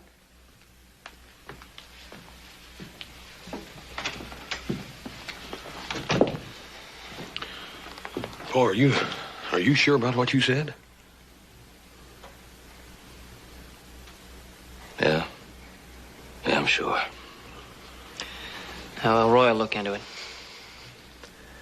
I'm going to look into it, too. Listen, Pa, I think you'll let the sheriff take care of it. I'm the one to talk Jim into turning down the deal. That makes it my responsibility.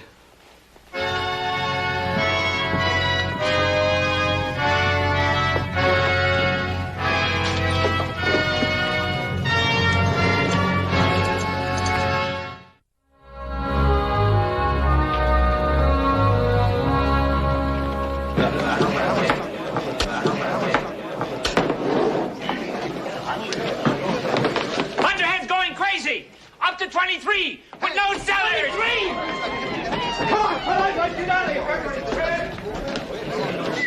There. Burn. I don't blame Sheriff Coffey for not wanting to get in front of that crowd. Well, if Pa thinks it's true, he's going to have to sooner or later. Yeah, just soon they calm down a little bit first. Trample a man to death if they tried to spoil their fun now. Hey, you know what I was thinking? You know, swindler, no swindle, a man ought to put some money in that stock, you know what? Joe, you just sit right down. Stay right here just like Paul told us. Drink your beer. I got it.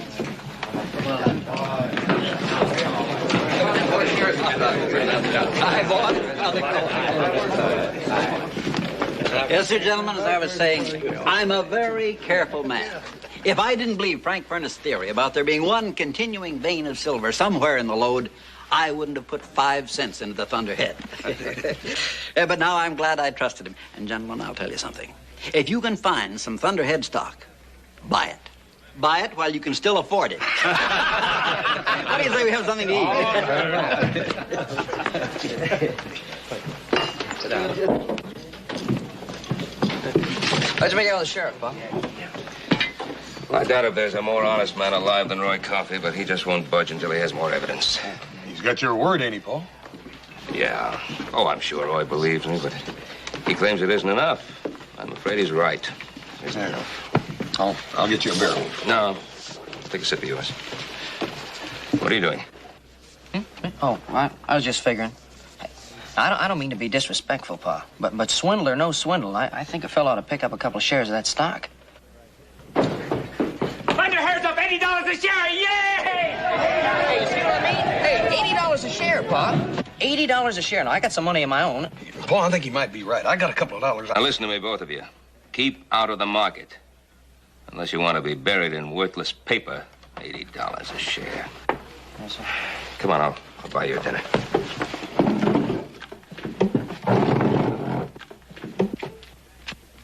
Golden curry in it. Well, Mr. Cartwright, I've been wanting to talk to you. Gentlemen, well, I'm listening. You've heard what's happening in the Thunderhead. Well, I've heard a lot of wild rumors. Where there's smoke, there's fire. Isn't that right, Frank? I've been in this business a long time. I know silver when I see it. Mr. Cartwright, I understand you own quite a bit of stock in the Golden Curry. I suppose I do. That's right. I was just going to advise you to hang on to it. If the deal I'm working on goes through, you may be able to trade it for some Thunderhead stock. Mr. Cunningham, I don't believe there's a single solitary ounce of silver in the Thunderhead. Mr. Cartwright, I think you'll admit that Mr. Jock McPherson of the Gould and Curry knows a little bit about mining, too. You have enough respect for him to buy some stock in his mine. What's Jock McPherson got to do with this? Mr. McPherson thinks we have silver. In fact, he feels so strongly about it, he's considering merging the Gould and Curry with the Thunderhead. I don't believe a word of that. Why don't you ask Jock McPherson? I'll do that.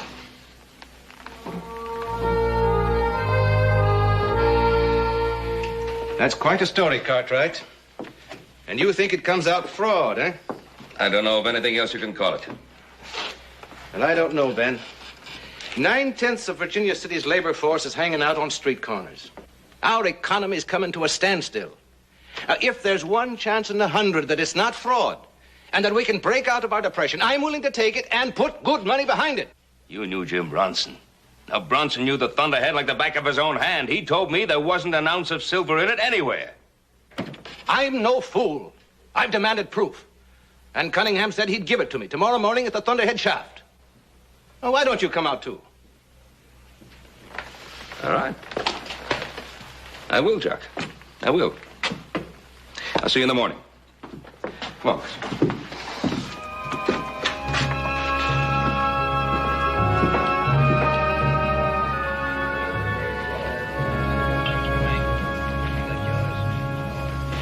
Well, Jock, we're not producing much as yet. We're in the same boat you are. We've got to have capital before we can expand our operations.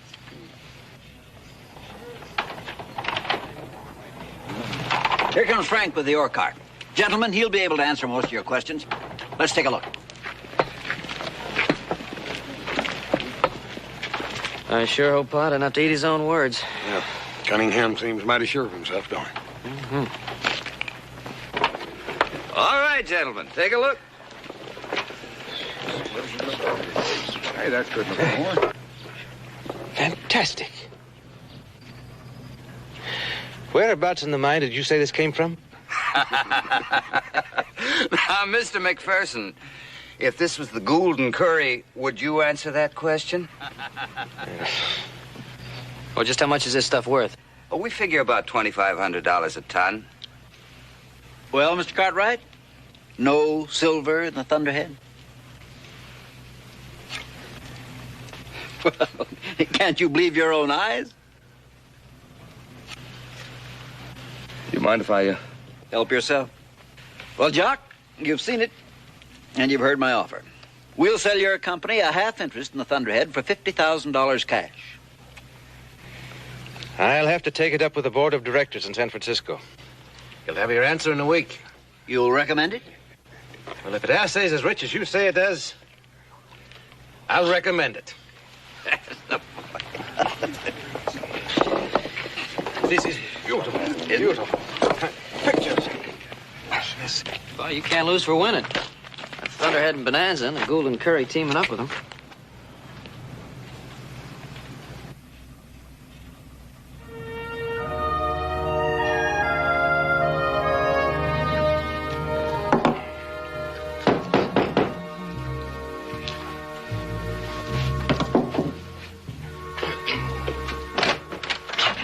Senor Cartwright, venga, por favor. Oh, so nice to see you.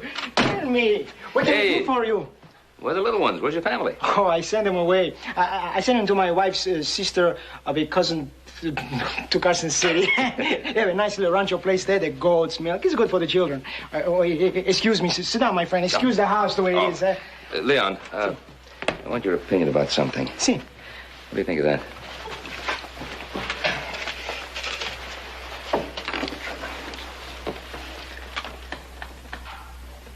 Ay, Chihuahua. Que plata. Good, huh? Good. As rich as anything I've ever seen in my life. Where you get this from? The Thunderhead?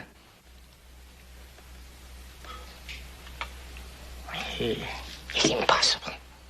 This cannot be. I saw them break up a whole cart of this morning. 4 years, 4 long years, Jim Bronson and myself, we work every foot of the Thunderhead. It's Vasya. You know what means Vasya? Empty, worthless, was, is, and will always be. That came from the Thunderhead. Somebody put it there. I mean, I know the Thunderhead like I know my own house. You think the mine was salted? I don't know, senor. What else can one think? I think that Furness and Cunningham are trying to pull off a swindle. I think that Jim Bronson was murdered because he knew what they were up to. My friend Jim Bronson. By Furness and Cunningham? I think. I have no proof. Senor Cartwright, look, if it's true what you are thinking, I'm... Leon, how can we find out for sure about this? There's only one way. Will you go inside the Thunderhead with me? Oh, sure I will, but they're not going to let us go into the Thunderhead. They have guards posted around the entrance to the mine. Leon knows another way.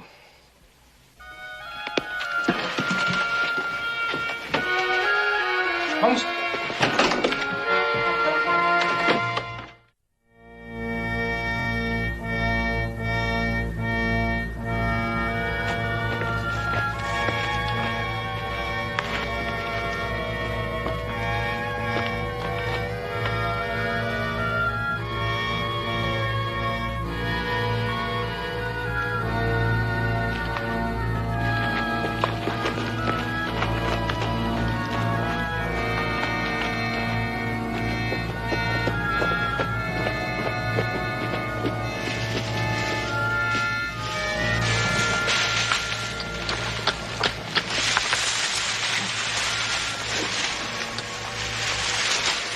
What is this?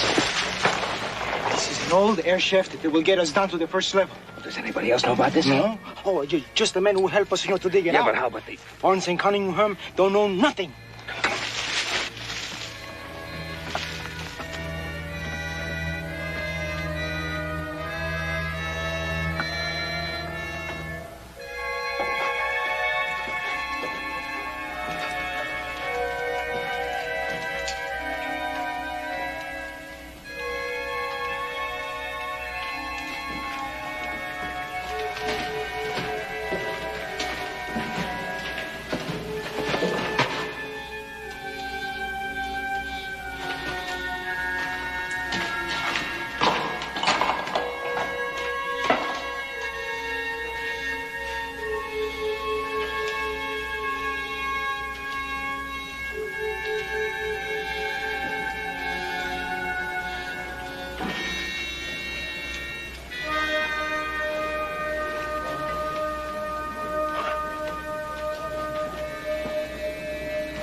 There was a full ship locked up down here. There are only 5 men in there.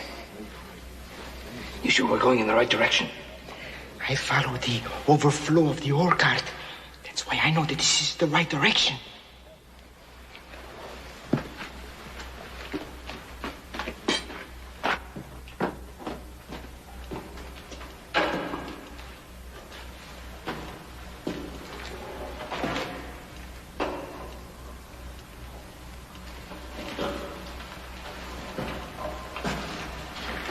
What's the matter?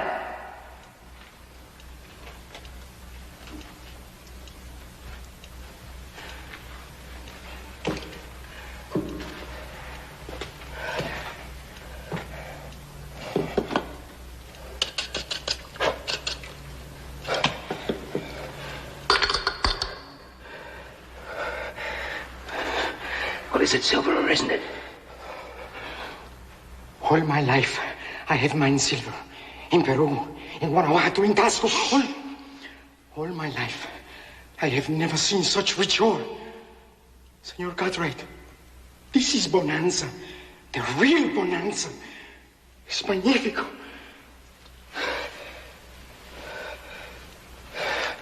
I don't see how you and Bronson could be so wrong about the Thunderhead. I don't know. Maybe maybe we were not so wrong about the Thunderhead. This is silver, isn't it? See, this is silver. But who's silver? Huh? What do you mean, who's silver? What are you talking about? I will tell you in the morning. Vámonos.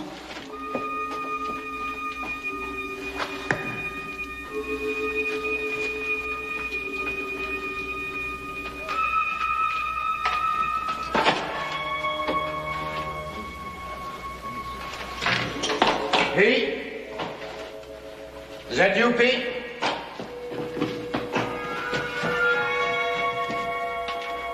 Pete! Somebody in the mine! All right, everybody out and get after him! Come on! Hey, there's somebody in the mine. Well, there can't be. We've been here all the time. We can't take any chances. Come on.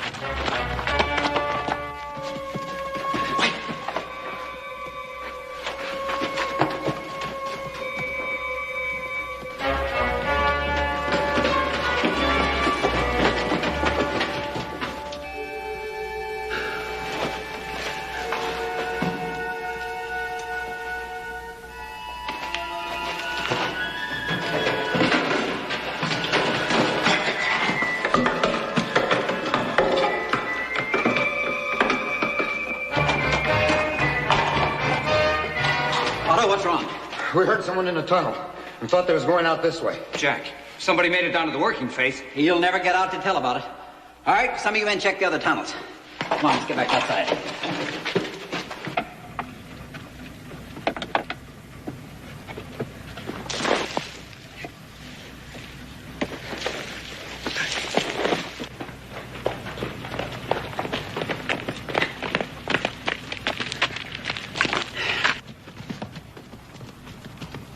Look, there they are.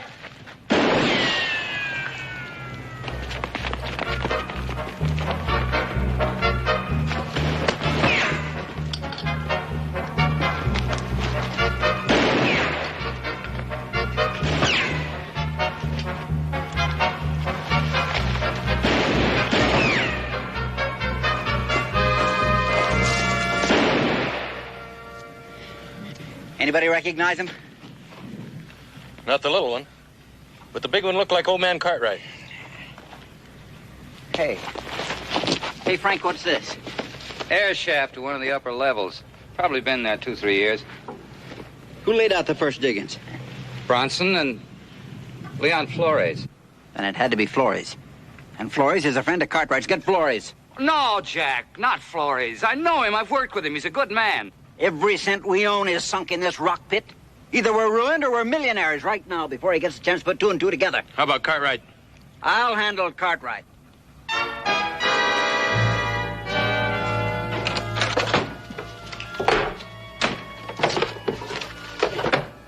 Sit down, Senor Cartwright.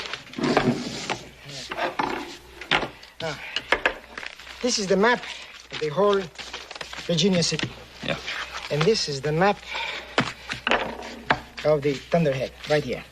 Now, this is the Golden Quarry, where the first Bonanza was. Mm-hmm.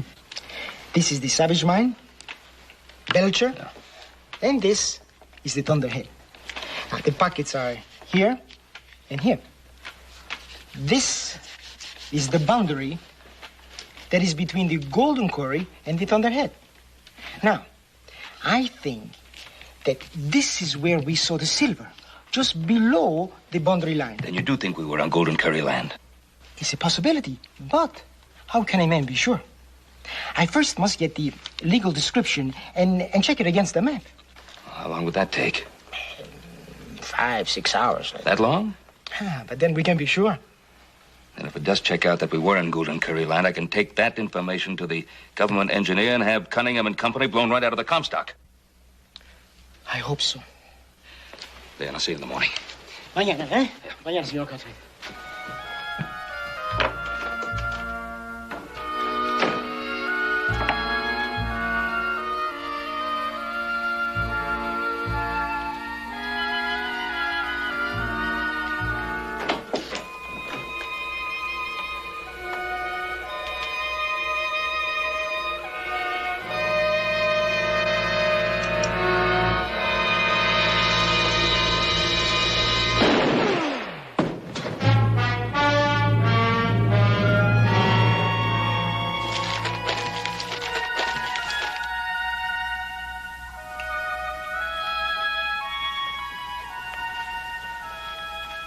John. He was a good man. Now, do you believe me? Ben, I never did say I didn't believe you. I just said I couldn't arrest anybody without sufficient evidence, and we still haven't got it. There's enough evidence there for me. Ben, you're not the law now. Don't get the idea that you are.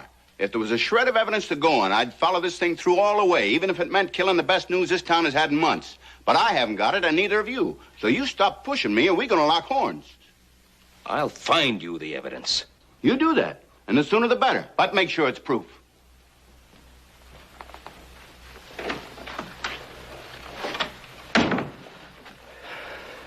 What do you think now?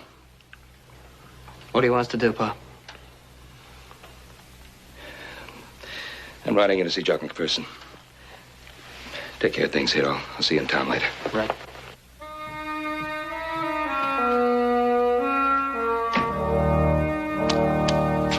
Jock, I tell you, there is a bonanza there, but it's not in the Thunderhead. It's in your own mind. Oh, Ben, I'm a mining man. The indications are not right for ore on that side of my mine. Don't you think I haven't checked that out? I have seen it with my own eyes. All right, Ben. I hope you're right. It would be the greatest thing that ever happened to the Gould and Curry. Well, as soon as I hear from my board of directors... You're going to wait to hear from your board of directors on a matter as important... I'm only the superintendent. Only last week they were threatening to close down the Gould and Curry entirely. I couldn't buck Furnace and Cunningham on my own and then find that I'm wrong. I'm trying to tell you that you're not wrong. I saw the silver in there with my own eyes. All you have to do is demand a survey. Well, I'll do that, Ben, just as soon as I hear from San Francisco. Just as soon. Well, I've got to think of my job. And I've got to think of two friends. Both of them dead.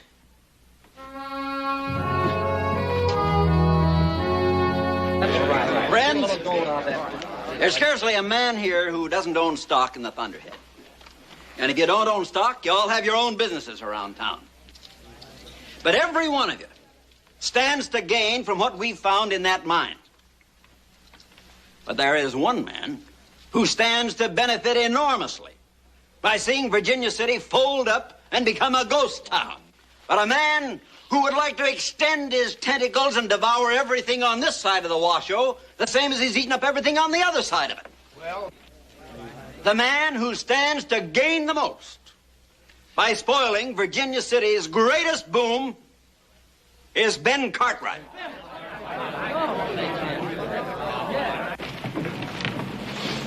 You're Cartwright, ain't you? That's right. What about it?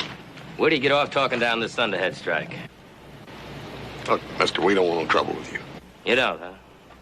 Well, you're gonna get it. And you better tell that stupid old man of yours if I catch him around here again, I'll bash his brains out. What'd you say? I said I'll bash his brains in. That's what I thought he said. Oh! Oh! All right. All of you get this straight. If any of you's got any notions about bashing anybody's brains out, especially our paws, then you got us to contend with first.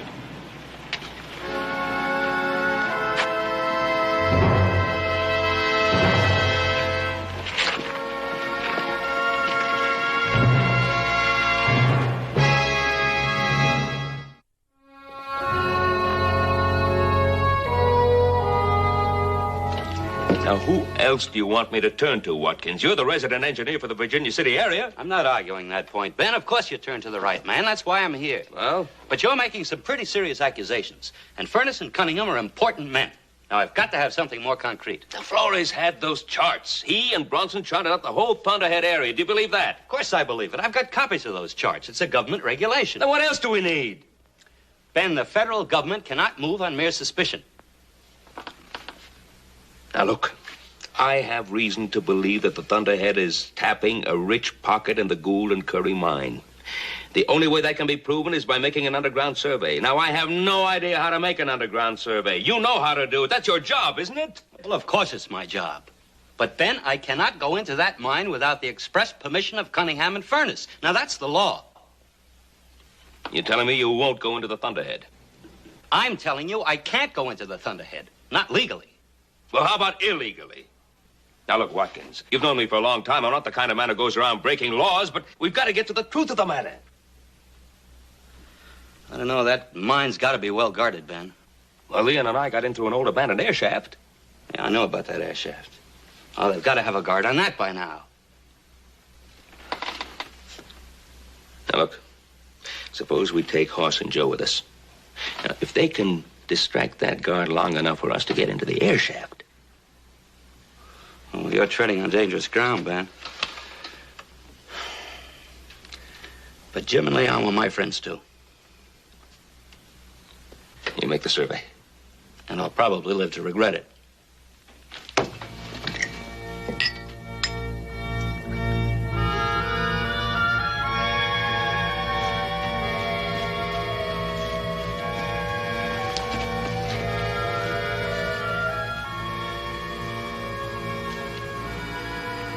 They just come back from checking that air shaft. This would be a good time for us to get started, then. Yeah. We shouldn't be too long. But if that guard goes back to check the air shaft... We'll take care of him, Paul. Yeah, you two be careful.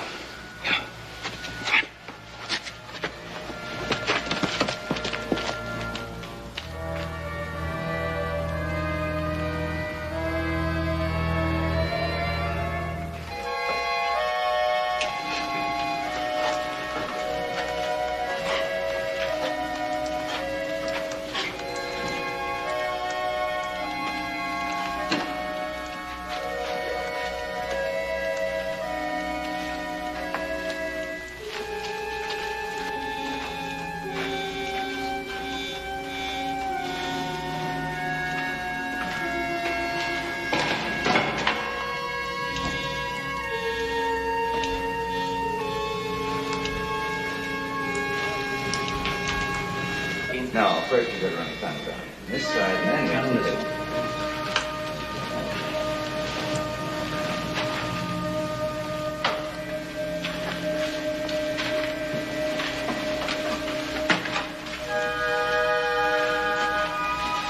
First you gotta run the tunnel down. This side, and then you this.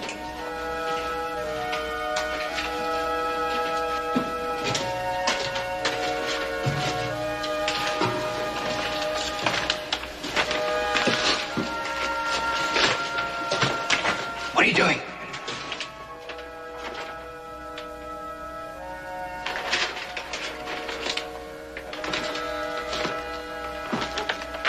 We just crossed the boundary line of the Gould and Curry. Are you sure of this? I've been down here a dozen times. This is where the old tunnel ended. This is new shoring. That explains that silver deposit. That's not in the Thunderhead, it's in the Gould and Curry. That's what it looks like. Come on, let's take a look.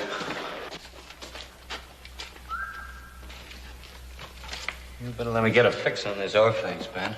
We'll need it for evidence. Guess Virginia City will boom after all, huh? Yeah, so will your Gould and Curry stock.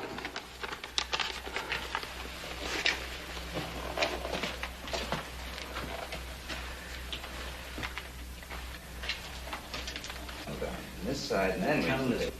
Hurry it up. Don't want to get caught down here. You know, from the look of it, a person will be able to break through into this from right here.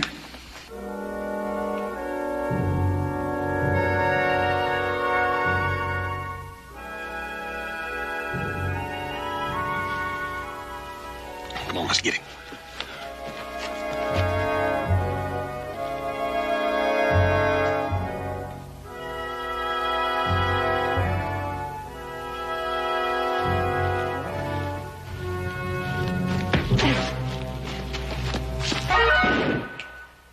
Where'd that come from? Sound like the north section. Trouble.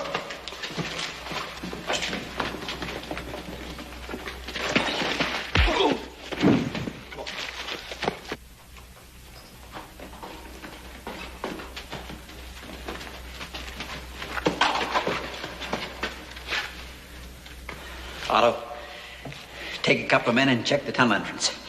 The rest of us will check the lower levels and the ore face. Come on, Phil. Look, there they are.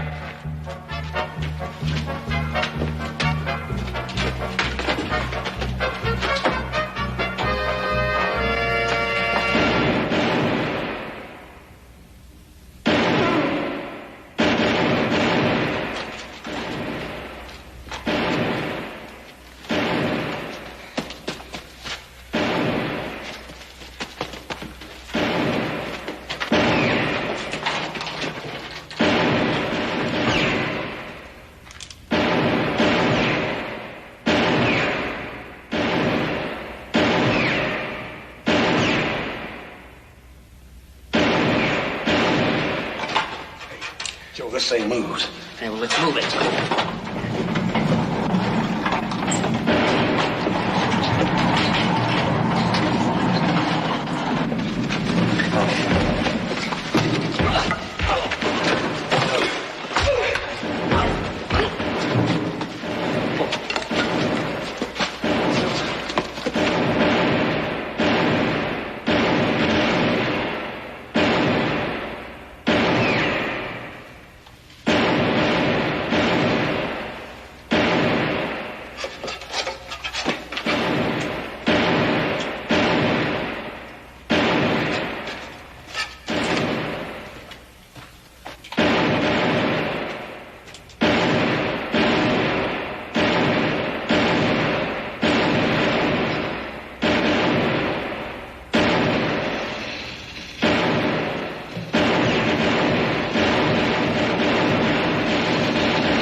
Mr. Watkins, you all right? Yeah, I'm all right. Thank heaven you two are all right. How are you? Yeah, fine. You better get some help with those men down here. Right. Oh, we'll go see McPherson. Tell him he's got a real bonanza. I don't know how thick it is, but it's at least 150 feet wide. That's quite a hunk of silver, Jack. And 20,000 people will live better. Men, women, and children. Prosperity's back on the Comstock. That's wonderful, eh? What's the matter with you? I don't know about Horsey. I'm just wondering why I didn't buy some of that Gould and Curry stock when you did, Pa. Well, I've been trying to tell you, you're just not as smart as your old man. Come on, I'll buy you a drink with part of my profits. Come on, Charlie, get the line moving, will you? Come on, make your X and move on. You can't even make a difference.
বাড়ির কাছে ভরা নদী শেষে জোয়ার জোয়ার ভাটা শেষ হলে শুকনো বালুর চর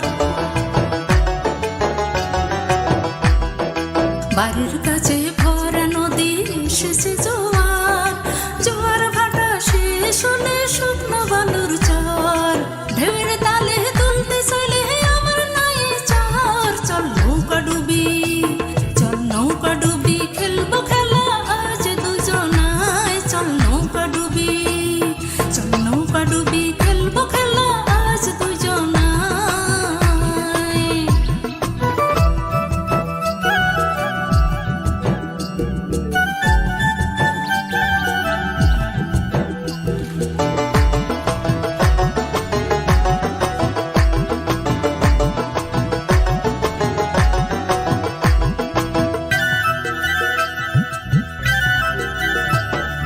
ফাগুন মাসের আগুন জ্বলা ভরা বসন্ত ঘুমিয়ে থাকা মনটা আমার বড়ই অশান্ত